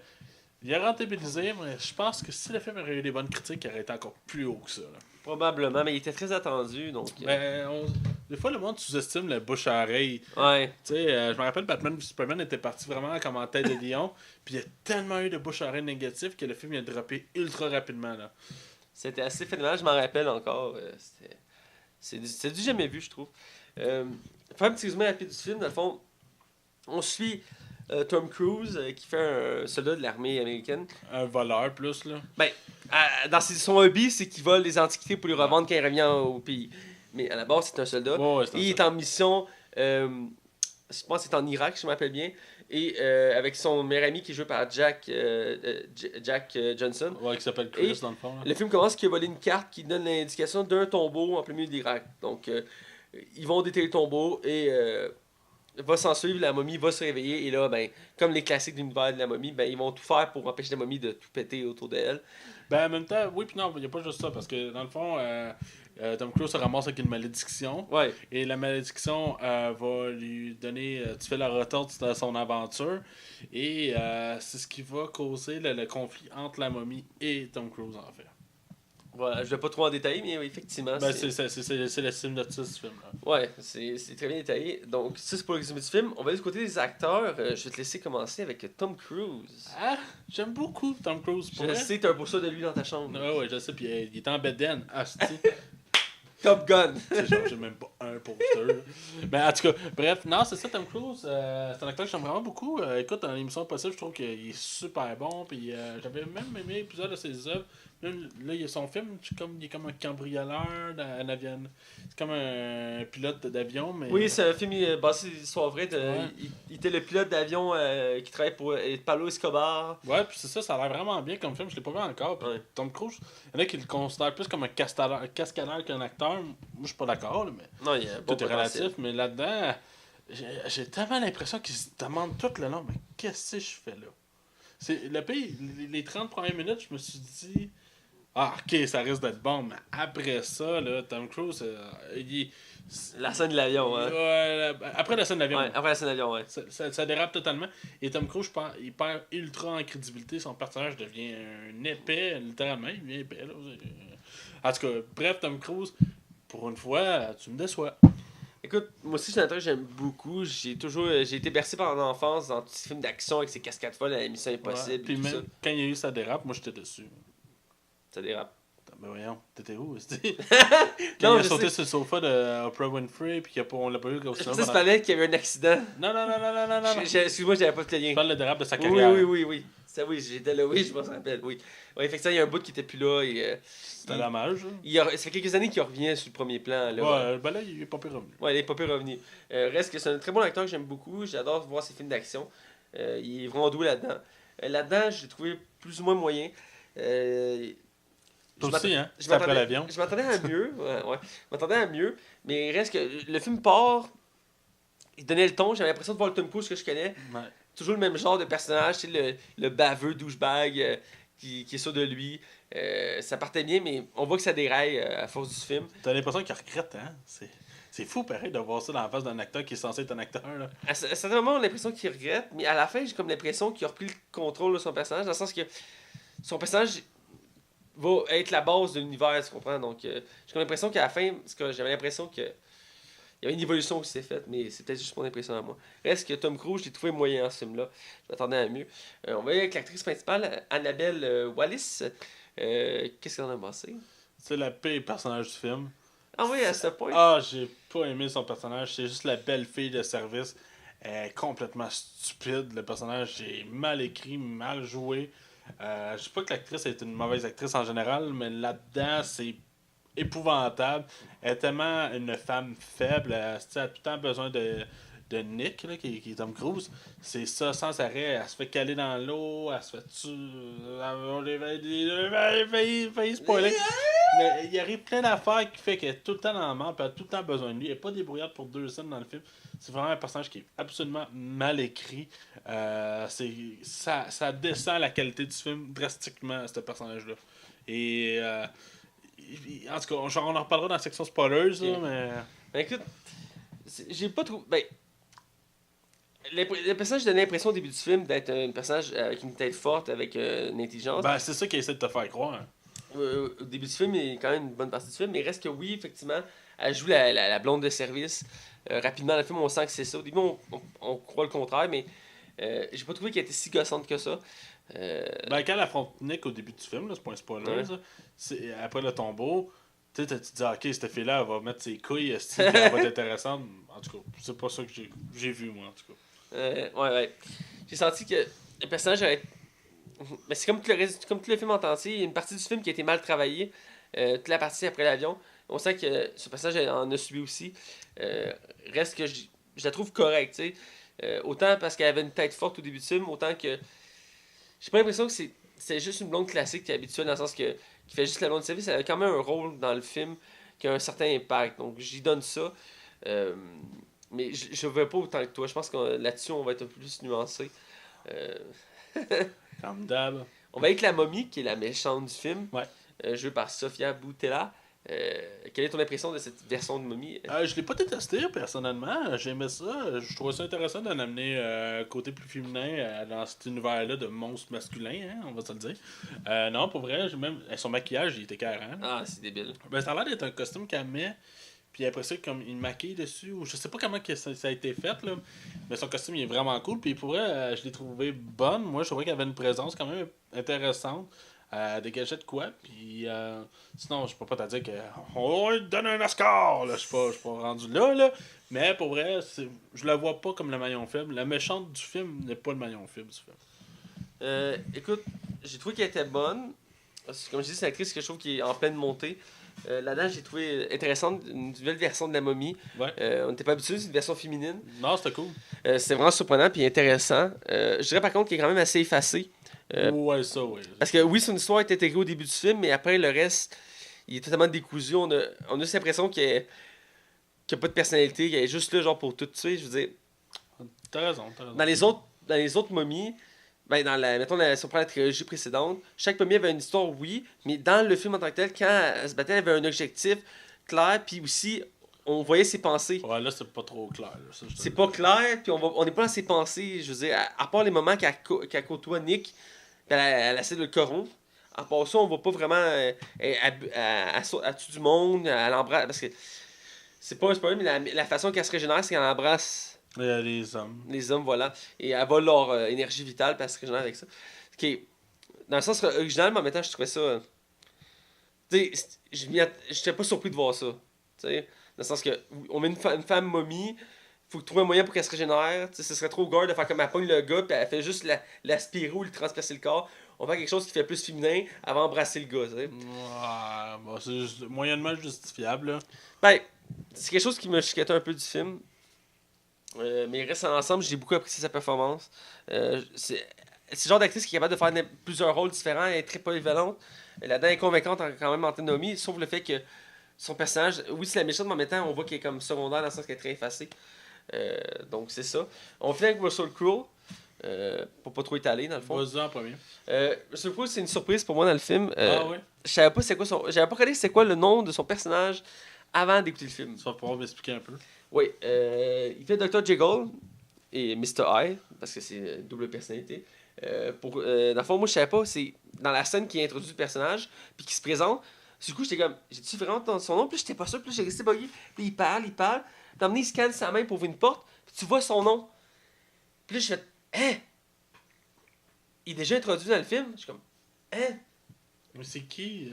Dr. Jekyll et Mr. Hyde, ça fait partie de la littérature britannique avec la momie, l'homme invisible, Dorian Gray, Dracula, tout ça. Dans le fond, c'est celui qui a inspiré Hulk. Ah ouais, ok. Ouais, dans le fond, à la base, Mr. Hyde, Dr. Jekyll, c'est un docteur qui va faire des expériences, qui va trouver un sérum, que quand il va boire ce sérum-là, il va se transformer en une bête. Cette bête-là va avoir sa propre personnalité, qui est Mr. Hyde. Ok. Puis il aura pas de contrôle sur cette bête-là. Donc, puis à force du temps, en faisant l'expérience, la personnalité va être en lui, même quand il n'aura pas bu la potion. Donc, elle va l'inciter à boire pour qu'il se libère. Et il va avoir une dualité entre lui. Puis Mystery va se battre Mais contre c'est lui-même. quel genre de monstre? C'est-tu genre Mais un loup-garou? C'est une bête difforme, cote, grosse. Un peu comme Bruce Banner, il est mince, petit et qui a l'air chétif. Hulk qui est grand, massif et fort. C'est un peu le même principe pour Dr. Jekyll et Mr. Hyde. Ça vient de là. Donc, si tu veux voir une image, tu peux aller voir La Ligue des Gentlemen Extraordinaires. Il est introduit dans ce film-là. Je sais pas si tu avais déjà vu ce film-là. Ça fait longtemps. Dans la date, à un moment donné, dans le début du film, ils sont à Londres, puis il y a un gars qui court après un monstre sur un toit. Ce monstre-là, c'est Mr. Hyde. Puis quand il capture, il redevient le docteur.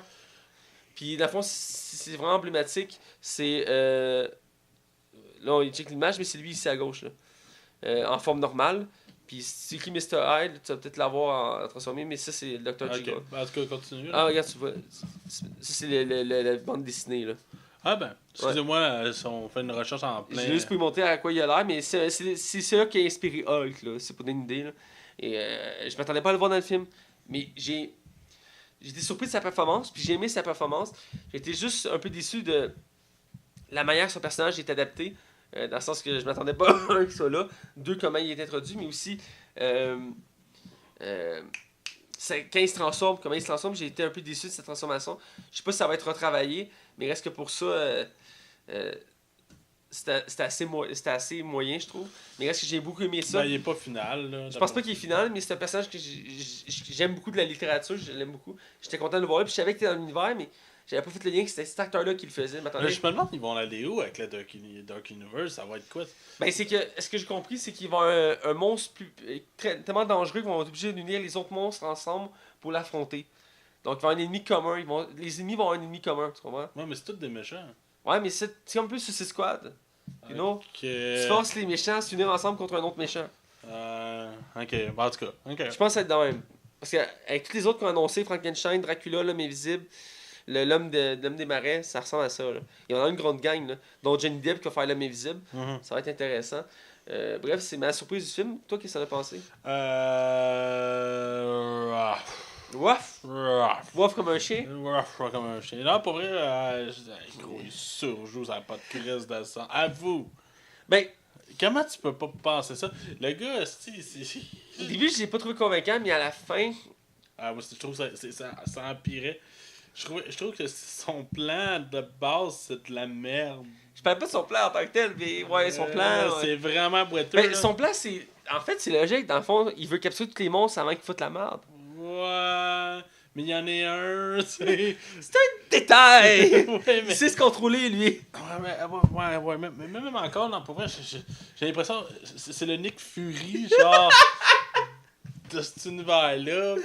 C'est que je sais pas, pour vrai. Je suis vraiment pas convaincu. Ben, il fallait un point de rotation pour réunir tous les personnages. Je comprends, là, mais... Pas sûr. Ben, moi j'ai apprécié sa performance, surtout à la fin quand ils étaient ensemble. Je trouve que sa personnalité est intéressante. La scène qui confond Nick, on va en reparler, mais c'était très bien. Donc, j'ai pas mis la sur toi. Je trouve que Russell Crowe, oui, au début, il paraît moins bien. On a l'impression qu'il maîtrise pas trop le personnage, mais à la fin, on voit qu'il le maîtrise mieux. Je suis pas capable de donner une critique objective sur ce personnage-là. D'un, il est pas là longtemps. Puis de deux, le temps qu'il est là, je trouve que c'est juste comme trop, genre. Ouais, je pense qu'on. Ça, par contre, je pense qu'on veut trop accélérer pour montrer beaucoup d'éléments. Tu sais, c'est quand même, il prépare, mais on voit que le film est senti pour une préparation d'un univers. T'as-tu checké pour le fun, toi, s'il y avait des posts générés? Euh. J'ai checké, il y en a pas. Il me semble que j'avais checké puis il n'y en avait pas. Ah, je suis surpris, je pensais qu'il aurait fait pareil. Ça aurait pu, logiquement, pour introduire d'autres personnages. Effectivement, même que dans le film, il laisse. Des sous-entendus partout, là. Ouais, tu sais, à un moment donné, on voit un crâne avec des dents de vampire, la main de l'homme des marais. Ouais, c'est ça. Il y a plein de petits éléments. Puis je suis sûr que si on regarde l'image dans le labo, je sais qu'il y a plein d'autres éléments. Qu'on n'a pas eu, là. Voilà. Donc, appréciation générale du film, Max. Pour moi, c'est une déception. C'est pas compliqué. Et c'est peut-être parce que je me faisais trop d'attentes. La façon que le film a été vendu, c'est malheureusement pas le résultat escompté. Écoute, on peut le dire, les effets spéciaux sont de beauté. Là. Il y en a Ouais. qui sont vraiment bien faits, d'autres un peu moins. La méchante manque un peu de nuance, comme on disait. Ouais. Annabelle Wallis qui joue le Jenny. Épouvantable comme personnage. En souhaitant qu'elle soit plus dans le 2. S'il y a un 2. Puis écoute, c'est un mauvais départ pour le Dark Universe. On va voir pour le deuxième. Mais je trouve ça juste dommage. Je suis triste parce que je trouve que c'est un projet qui aurait pu vraiment être intéressant. Puis moi, j'étais down d'avoir un autre univers, mais tu sais, qui s'en allait loin des super-héros. Je trouvais que c'était intéressant, là. En tout cas, je suis pas convaincu. Ben, écoute, moi aussi, c'est une déception. Je vois un peu comme pour Batman, Superman. Ils ont voulu. Il y avait ce projet avec beaucoup d'ambition. Ils ont voulu ouvrir les portes, à vouloir trop ouvrir large. Ils créent de quoi de vraiment spectaculaire. Consensuel. Non consensuel, effectivement. Ça a un peu ça a quand même pas mal déraillé. Il y a des éléments intéressants dans le film. Les effets spéciaux, entre autres, sont vraiment spectaculaires pour la plupart. Vraiment beau. Il y en a quelques-uns qui, oui, effectivement, sont à la Quand ramasse. elle vomit, là. Ouais, entre autres.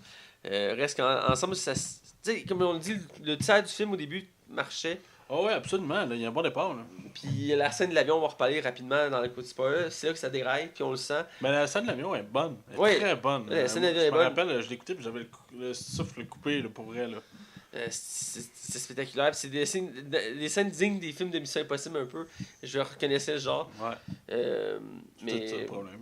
Et aussi, il y a un autre élément que je ne pas tantôt, mais la relation d'amour entre les deux personnages principaux.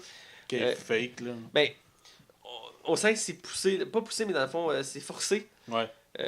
Du début à la fin du film, dans le sens que, tu sais, au début, on voit qu'ils ont une relation, puis ils ont couché ensemble, tout ça. Puis le long, ils se renvoient la balle, tu sais. Tu sens que c'est comme juste Ça. pour nous le rappeler, tu sais. S'il n'y a pas de. Tu sens pas que c'est profond. Non, c'est le bon choix de mots. C'est le mot que je cherchais, puis je l'ai trouvé, voilà, profond. Donc, ça reste une déception. C'est un film qui se regarde. Si on connaît pas l'univers, ça peut être intéressant à regarder, côté visuel surtout. Pour Tom Cruise, c'est pas un de ses meilleurs films. Donc, c'est assez moyen. On va en reparler tout de suite dans le côté spoiler, parce qu'on y va dans quelques instants. Allons-y. Attention, vous rentrez dans la zone spoiler. Attention, vous rentrez dans la zone spoiler. Fait qu'on est du côté spoiler, on va parler de la momie. Parce que vu que c'est un film d'horreur, faut pas parler fort. Ouais, exactement. Puis vous êtes à Radio-Canada, fait qu'on n'a pas aimé le film. Ouais. Surtout que c'est un film d'horreur, fait que tu sais, on veut pas réveiller la momie parce qu'après nous hanter. Fait que bref, on va parler du C'est la côté. qualité. Ah, écoute. Excuse-moi. Vas-y, pas Fait que tout ça faire le vieux expert en cinéma qui aime juste les films français indépendants. Ben, c'est ça. Il n'y avait pas de Videoland, j'ai pas aimé. C'était trop classique, stéréotype. Ouais, Tom Cruise, il surjoue. il surjoue beaucoup trop. Putain, il l'a pas. Non, il l'a Non. pas. Je n'ai pas kiffé une seule Il seconde. devrait arrêter sa carrière avant qu'il tombe plus bas. Ah ouais, c'est lamentable. C'est lamentable, pitoyable. J'y donne un 0.5 étoiles. Oh putain, puis imagine, le minimum c'est 1. Voilà. Bref, revenons en sérieux. Ouais. On va parler du film. Je sais qu'on a beaucoup de choses à dire. Je pense qu'on va parler du film, du début du film, veux Ouais. pas, c'est le meilleur bout. La première scène, dans le fond, La course-poursuite dans le sable, là, avec les bâtisses. ouais, qui s'effondre tout parce que dans le fond, le film commence que Tom Cruise a une carte, il repère un village où que la tombe serait là, mais vu que c'est rempli de talibans, il peut pas aller fouiller. Mhm. Fait qu'il demande une frappe, tu sais, cleaner la zone, c'est pour qu'il se promène. Fait qu'il demande une frappe. Fait qu'il y a une frappe qui clean le village. Et là, il va voir dans le village et la frappe, il y a une course dans le village qui est assez épique. Ouais, puis soit dit ça en passant, maintenant quand il descend, genre de chute un peu, Ouais. quand le plafond se fonde dans le Ouais. fond, c'est une vraie cascade, c'est pas fait en animation, j'ai vu le making-of, puis c'est vraiment lui qui le descend, là. C'est débile, mais c'est digne de Tom Cruise. Oh, ouais. Et là, on voit le tombeau. En parallèle, on a le droit aussi à l'introduction de la momie. Ouais. On voit son histoire originale, qui dans le fond, c'est la femme du pharaon, puis la fille du pharaon, je crois. Que dans le fond, qui a trahi en Ouais. voulant tuer. Elle voulait être elle était censée donner pharaon, mais vu qu'il venait d'avoir un fils, elle pépé de pharaon, fait qu'elle virait folle, fait qu'elle décide de tuer tout le monde. Ils l'ont enfermée vivante, à la place de la tuer, ils l'ont momifiée vivante. Hey, c'est-tu affreux comme mort, hein? Ils te momifient vivant, ils t'ont traîné sur des kilomètres, des centaines de kilomètres, parce qu'ils l'ont quitté de l'Égypte, là. Je sais pas si c'est Irak puis Égypte, c'est pas à côté, là. Non, c'est ça. C'est loin, là. Ouais. C'est crissement loin. Ça a du sens. Ça dit ça. Et ils l'ont enfermé dans ce tombeau-là. Et Nick trouve le tombeau et à ce moment-là, est introduite sa copine, là. La blonde qui arrive frustrée parce que genre il a volé sa carte puis qu'ils ont couché ensemble. Puis lui, elle pense qu'il a couché avec elle pour ça. Et là, il a la première chicane de Ben, c'est un peu ça aussi, là. Ouais.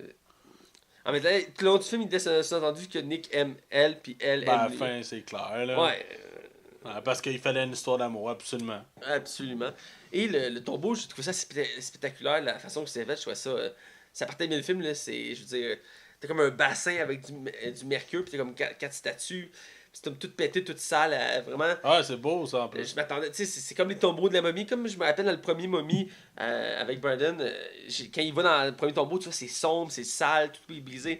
Tu sens que c'est bien fait, tu as l'impression d'être dans un vrai tombeau. Ouais, puis c'est comme la couleur orange qui sortait un peu dans les premiers momies, Ouais. genre avec le feu dans les cavernes, c'est super cool, ça. Ah, j'aimais l'ambiance, et c'est un peu ça qu'on est venu rechercher dans le tombeau. Dans le Ouais, tom- là, c'était très gris, hein, Ouais, ben, ce film-là, là. Ils ont changé la couleur, ils ont plus dans des tons de gris pour comme se détacher, j'imagine. Ouais.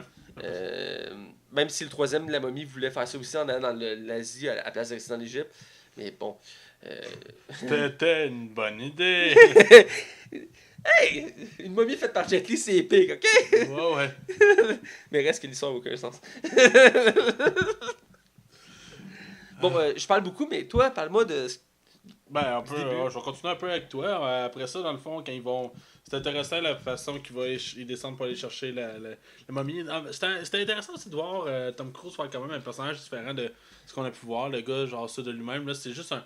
C'est un douchebag, là, en quelque part. Là. Ah, ben, c'est un soldat qui trouve ça de lui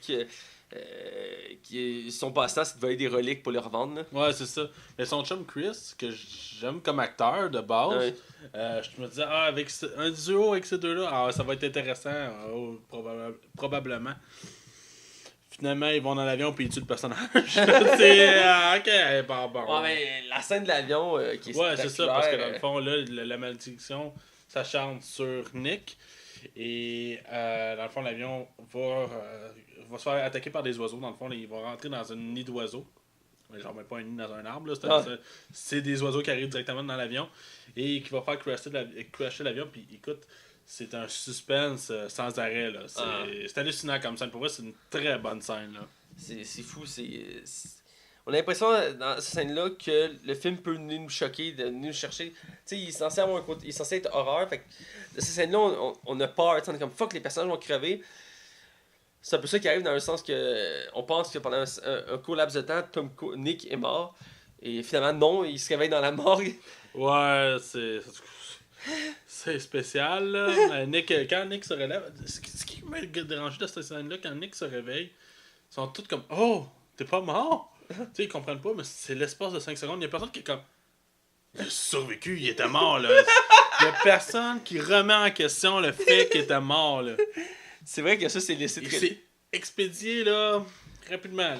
Gros, il a crashé dans l'avion. Il est censé être mort. Il est comme un Booker Ball. Mais pourquoi qu'il y a personne qui... Ouais, mais un Breakable Ball, c'est bien fait de la façon qu'il... Tu sais, Bruce Willis veut pas l'assumer puis il veut s'en aller. Là, c'est juste un... C'était pitché, C'est garoché. C'est garoché, voilà. C'est un des trucs, je trouve, qui fait que le film déraille à ce moment-là. Il y a aussi le côté qu'on voit en parallèle la momie, qui elle a survécu aussi au crash, qui est comme dans un marais. Ouais, mais elle, c'est plus normal, là. Ouais, mais c'est là que, tu sais, elle arrive, elle est comme toute pétée, puis là, elle commence à... T'as des policiers qui s'approchent, puis t'as... J'ai trouvé un peu les policiers caves, là, dans le sens que c'est le stéréotype des films d'horreur, dans le sens que... Ils avancent, il y a des bruits bizarres, on va aller voir ce qui se passe. Puis là, ils s'approchent, ils sont comme deux, puis là, genre, elle saute sur un, puis je pense qu'elle l'embrasse direct, ou je suis plus sûr, parce qu'elle le tue. Puis l'autre comme, puis il capote, puis il réagit, tu sais, il tire pas, il vient juste capoter. Elle saute sur l'autre, puis elle bute aussi, puis à force de... Parce qu'elle s'embrasse, elle se régénère, puis elle devient de plus en plus normale. Ouais, ben sa peau revient normale, là. À la fin, elle est rendue normale, mais il reste que... je trouvais ça, cette scène était comme sombre, mais en même temps, se détacher des autres, parce que c'est la seule scène où tu vois vraiment côté horreur, tu sais, c'est... Ouais. T'as des policiers qui arrivent dans la nuit, dans un marais, Ils sont aveugles. ils sont aveugles, puis là, t'as la momie qui sort d'un peu partout, puis là, tout le monde... J'ai trouvé cette scène-là détachée du reste du film. Tu sais, le film est censé être horreur, mais c'est le seul moment que tu sens, à part l'avion, que tu sens un côté horreur du film, là. Comme un clin d'œil, c'est quasiment un clin d'œil. Ouais, plus qu'autre chose. Ouais, voilà. Après ça, c'est quoi qui arrive? Ben, c'est. Voyons, Nick se fait reconduire dans la base de la société qui capture les monstres. Ok, ouais, c'est ça. Ah non, attends, c'est la camionnette avant. Quand ils sont en camionnette dans le bois, Ah, oui. la course-poursuite en ambulance. Quoi dire? Écoute, c'est une scène d'action. Ben, l'effet est intéressant parce que Nick il décide de conduire l'ambulance. Ouais. Puis l'autre a dit non, fais pas ça, t'es sous l'emprise de la malédiction, elle te contrôle. Il fait comme non! Il commence à conduire, puis là, il revient, il fait comme t'es revenu au point de départ. Ah ouais. Ben ça, c'est une bonne passe, c'est drôle, là, mais je veux dire, même. C'est une shot que j'ai aimé là-dedans, par exemple, c'est quand Nick sort de la voiture de l'ambulance, puis. Non, il est déjà sur l'ambulance, il voit la momie, puis il fait fuck off, m'aller l'affronter, il pogne un bat de la baseball. Puis là, t'as juste la fille, oh ouais, tu là! Crève ses yeux! Puis il arrive à ce pour donner un coup, paf, il revole 6 pieds dans les airs, là, puis il retombe à terre, ok, laisse faire. Mais. Autrement, tu sais pas de où que les agents ils sortent. Les policiers? Ouais, ben Ouais. c'est plus des agents que des Ouais, policiers. des agents, ben il y en a une autre scène dans le même moment, à un moment donné, elle le met sur une table pour comme le sacrifier avec le couteau. T'as juste genre le policier qui entre comme fuck off, genre. Ouais. Mais. Puis elle réalise qu'elle peut pas utiliser la dague parce qu'il manque la pierre, parce qu'évidemment la dague était séparée en deux, parce que la momie peut pas revenir à la vie. Faut qu'elle fasse le sacrifice humain de son âme sœur avec une dague, mais la dague a été séparée en deux pour les besoins parce que les croisés ont pris la dague, ils l'ont séparée en deux. Il y a un morceau à Londres, il y a un autre dans une église bâtard. Ouais, on sait pas pourquoi. C'est assez louche. Bref, après cette scène-là, c'est là qu'on introduit encore plus l'univers des monstres, dans le sens que Nick est amené dans la base à Londres de la société secrète qui gère les monstres. Et là, c'est là que Russell Crowe est introduit comme le directeur de cette place-là. Et qui dit oh, il n'y a pas de problème, on a capturé la momie, on s'en occupe, on fait des expériences dessus. Ouais, puis ils mettent du mercure dedans. Pour pas qu'elle bouge. Ouais. Mais quand vous mis le mercure, c'est que c'est mal fait, hein? Ah. C'est bizarre, cette scène-là, elle sort comme du lot, puis elle est pas tant bien faite. Puis la façon qu'elle se défait de ses chaînes aussi, là, rapidement, là, c'est jamais clair comment elle a réussi, hein? Je comprends qu'elle est puissante, là, je peux l'accepter. Mais à un moment, elle fait comme une pirouette, puis elle est toute détachée. Je suis comme, ok. Mais ces bouts-là sont assez rapides, là, je veux dire. Les séquences sont assez rapides. J'ai aimé la scène où que, Nick confronte Dr. Jiggle, puis il dit genre, j'accepte pas que tu fasses ça. Ben ouais, mais ça c'est un autre problème du film, esti. Il fait, ouais, ben, faut te sacrifier, là. Puis il fait, non, tu me sacrifieras pas. Ah oui, gros, c'est nécessaire. Mais d'un, tu lui dis sur un ton tellement esti, comme Chris, t'es ben épais pour vouloir. C'est normal.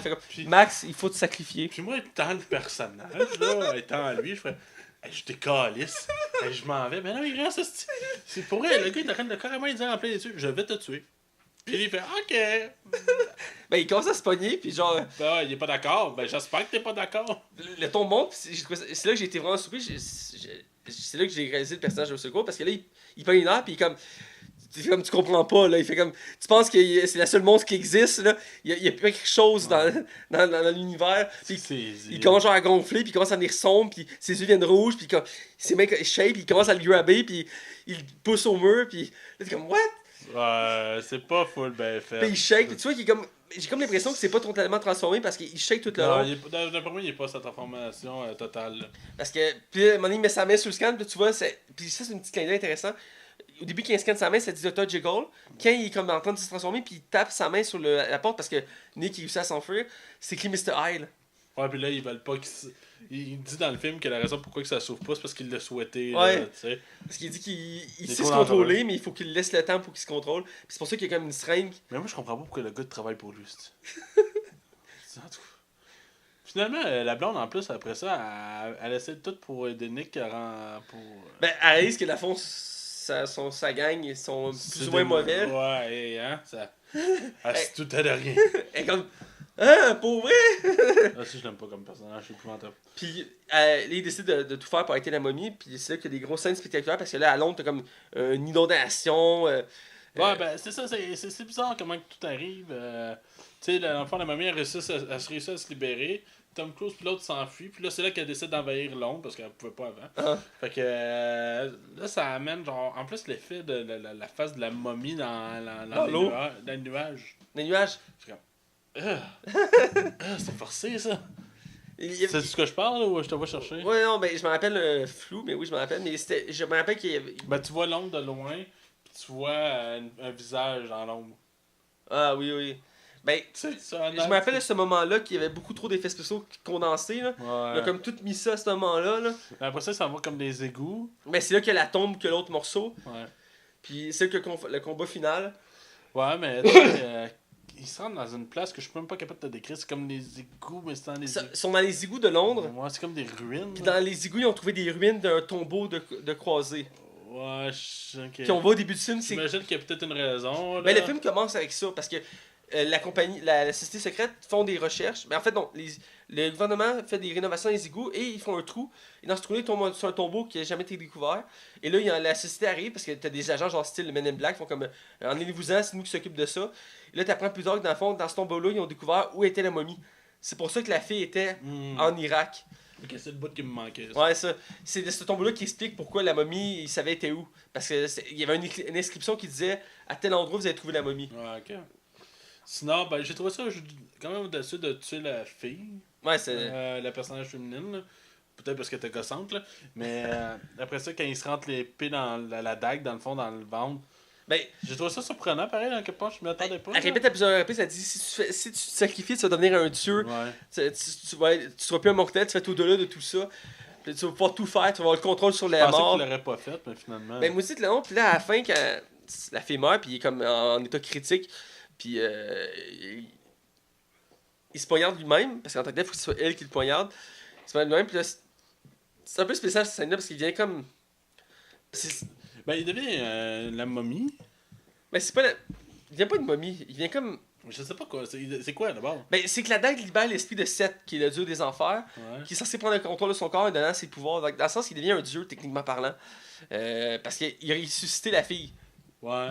Mais la scène est comme coupée parce qu'on voit pas ce qui se passe. Il ressuscite son chum, là. Ouais, il ressuscite tout le monde, bref. Et il se disparaît en laissant la fille là, puis il s'excuse. Il dit genre, je m'excuse, mais on se verra plus tard, j'ai une destinée à faire avant. On se verra plus tard, puis ça coupe comme ça. Puis là, il est comme dans le noir, on le voit pas. D'ailleurs, c'est bon de te dire que tu l'as momie, là. Ouais. En l'aspirant, là. Il l'aspire comme elle a aspiré les autres. Elle vole son énergie, la momie, elle meurt. Du coup, c'est pas clair parce que dans le fond, la momie, il la conserve. Parce qu'à la fin du film, il la conserve dans la base. Ouais. Disant que c'est pas fini avec l'histoire de la momie parce qu'ils vont la ramener dans le Monster Universe, j'imagine. Et après, le film finit qu'on voit Nick dans le désert. Il se penche avec une capuche, on voit pas vraiment son visage. Il commence du sable, puis il regarde, puis il dit j'ai un rôle à jouer, je dois découvrire mon destin. Puis dans la lui, t'as Jake qui fait hey, je suis content que tu me ramener. Ça, c'est drôle. Puis on n'a pas mentionné, mais il y a la scène où il apprend que Jake est pas mort, dans le sens que il hallucine parce qu'il est aux toilettes après d'avoir été ressuscité, puis il se nettoie le visage, puis là Jake fait tu m'as tué. Il est comme what? Moi, c'est drôle, ça. Cette scène-là, elle m'a surpris parce que le ton était très sérieux tout le long. Puis à ce moment-là, c'est là que l'humour embarque. Ben presque, là, parce que c'est Jake, c'est lui qui amène l'humour dans le film. Ouais. Ben, c'est lui qui descend le ton un peu. Ben, il y a une face sympathique, hein. Ouais. Fait que. Il te fait rire par défaut, le gars. Là. Mais, ouais. Je sais pas quoi dire de plus là-dessus. Non, là. mais écoute, je pense qu'on va parler de l'ensemble du film, des éléments importants. Je dirais que le film, en gros, ce qui m'a gossé, c'est qu'on sentait que c'est un. C'est forcé. Ben, c'est forcé, mais c'est aussi c'est une base. On dit, on fait une base avec ça, on met un cadre, puis les gens vont savoir que dans pas long, avec ça, on va partir. Un univers, ouais. Mais si tu vois que la base est pas solide, là. Un peu comme Batman Superman, tu sais. Ils ont dit, oh, finalement, c'est Man of Steel. Mais c'est fou, pareil, que tu penses qu'il y a des cinémas de production. Des productions de cinéma, ils sont comme. Bon, ben, on a fait de la merde, mais on va l'assumer, puis on va continuer dessus, genre. Ouais, ben, tu sais, c'est quand même un succès au box-office, fait que veut pas. Ouais, c'est sûr. Bref, c'est quoi ta note? Un 2.5 sur 5. Sérieux? C'est juste une déception. J'aurais voulu vraiment beaucoup plus. Le personnage féminin est à oublier, c'est épouvantable. Puis la momie, je l'ai trouvé correct. Moi, je l'ai pas détesté. Je pense que tu l'as moins aimé que moi. Mais en général, c'est un film qui a quand même des bonnes scènes. On peut pas tout cracher. Mais ça aurait pu être nettement mieux. Mais on est loin du flop que certaines critiques donnent. Ouais, on est moins critique là-dessus. Et toi, Mathieu? C'est difficile. Moi, j'ai toujours la misère à donner une note quand j'aime pas un film. Parce que j'essaie de jauger en étant réaliste. J'aurais tendance à donner aussi un 2.5 pour le film. J'hésitais avec un 3 dans le sens qu'il y a quelques éléments que j'ai un peu plus apprécié que toi, mais reste dans l'ensemble, le film est chaotique, il est décousu, les personnages sont effacés pour la plupart. La momie, il manque de viande autour d'elle. Le film tourne vraiment principalement autour de Tom Cruise, puis c'est clair et net. Reste que j'ai beaucoup aimé la performance de Russell Crowe, même si au début elle part mal. La fille, oui, est gossante. Par contre, elle était bien introduite, ce que je trouve dommage au début du film. Mais elle reste qu'elle est gossante, surtout la relation amoureuse entre les deux. Il y a plein de petits détails comme ça. J'ai aimé les références à plein de personnages de l'univers des monstres. L'homme des marais, Dracula. Il faut vraiment remarquer, je sais qu'il y en a d'autres. Il faut vraiment avoir un clin d'œil là-dessus. Donc, j'ai beaucoup aimé ça. J'ai hâte de voir ce que ça va donner la suite, dans le sens que il y a plusieurs personnages que j'aime de cet univers-là, surtout que Johnny Depp. On sait c'est quoi le prochain? Vraiment le prochain? Honnêtement, je sais pas. Je sais que dans les acteurs qui sont confirmés à date, il y a celui qui fait l'homme invisible qui est Johnny Depp. Ouais, puis il y en a un autre, c'est... Je pense que c'est lui qui fait l'homme des marais, je pense qu'il a été confirmé. Ouais, c'est pas... je vais googler en même temps, là. Vas-y. Mais en tout cas, il y a 2 ou 3 acteurs confirmés à date, là. À part ceux du film La Momie, là, dont Johnny Depp. Mais il y a plusieurs personnages qui ont été confirmés, mais qui n'ont Mais pas il n'y encore. avait pas l'acteur qui fait le méchant du dernier Pirates des Caraïbes, Janvier Berdin. Ah oui, je pense que t'as raison. Ah oui, je pense que t'as raison. On va juste pas vous dire de bullshit, dans le fond, on n'aime pas ça. Ouais, Ouais, c'est ça, c'est Janvier Berdin. Ouais. Ah, je pense qu'il fait Frankenstein, je pense. Ouais, je pense que c'est ça. Ouais, je pense qu'il fait Frankenstein, voilà. Ouais, puis t'as La Momie, t'as L'Homme Invisible, t'as Tom Cruise, puis t'as Dr. Jiggle. Qui sont confirmés à date, mais il y a d'autres personnages. Ben, c'est quand même des grosses pointures du cinéma là, pour faire un univers cinématographique. Ben oui. Je suis quand même épaté pour vrai. Là. T'sais, on va avoir Tom Cruise et Johnny Depp dans le même film à un moment donné, probablement. Fait que, On n'a jamais vu ça. non, ça va être une première. Avec Russell Crowe, puis j'ai oublié le nom de lui, là, mais Javier Berdin. Javier Bardem, qui est un très bon acteur. Ouais, dans Skyfall, il était malade mental. Ah, il était malade. Pierre Descailles, il était quand même intéressant, mais C'était pas le pire. non, c'est pas le pire, voilà. Bref, on va aller au mot de la fin. Vous pouvez toujours nous suivre, la Ligue des Cinémas, sur Facebook, Twitter, iTunes, YouTube, RZO, Balado Québec. Vous pouvez nous suivre maintenant aussi sur le canal Cinéma depuis 2 semaines. C'est une radio en ligne sur le cinéma en France qui est diffusée à travers le monde. Je vous invite à aller découvrir, c'est très intéressant. N'hésitez pas non plus à vouloir embarquer avec nous dans le projet Patreon. On Ouais. a besoin. Chaque dollar fait une différence. Absolument. Absolument. Aussi, n'oubliez pas d'aller coter notre podcast autant sur iTunes que sur Balado Québec, c'est ça? Ouais. Ça nous aide à avoir une meilleure visibilité. Et aussi, n'hésitez pas à commenter, à partager. On aime ça avoir de vos nouvelles et avoir des commentaires. Et aussi, que vous nous aidez à une visibilité, c'est toujours apprécié. Alors écoutez, on vous dit à la semaine prochaine. Et restez à l'afflux. Oh yeah!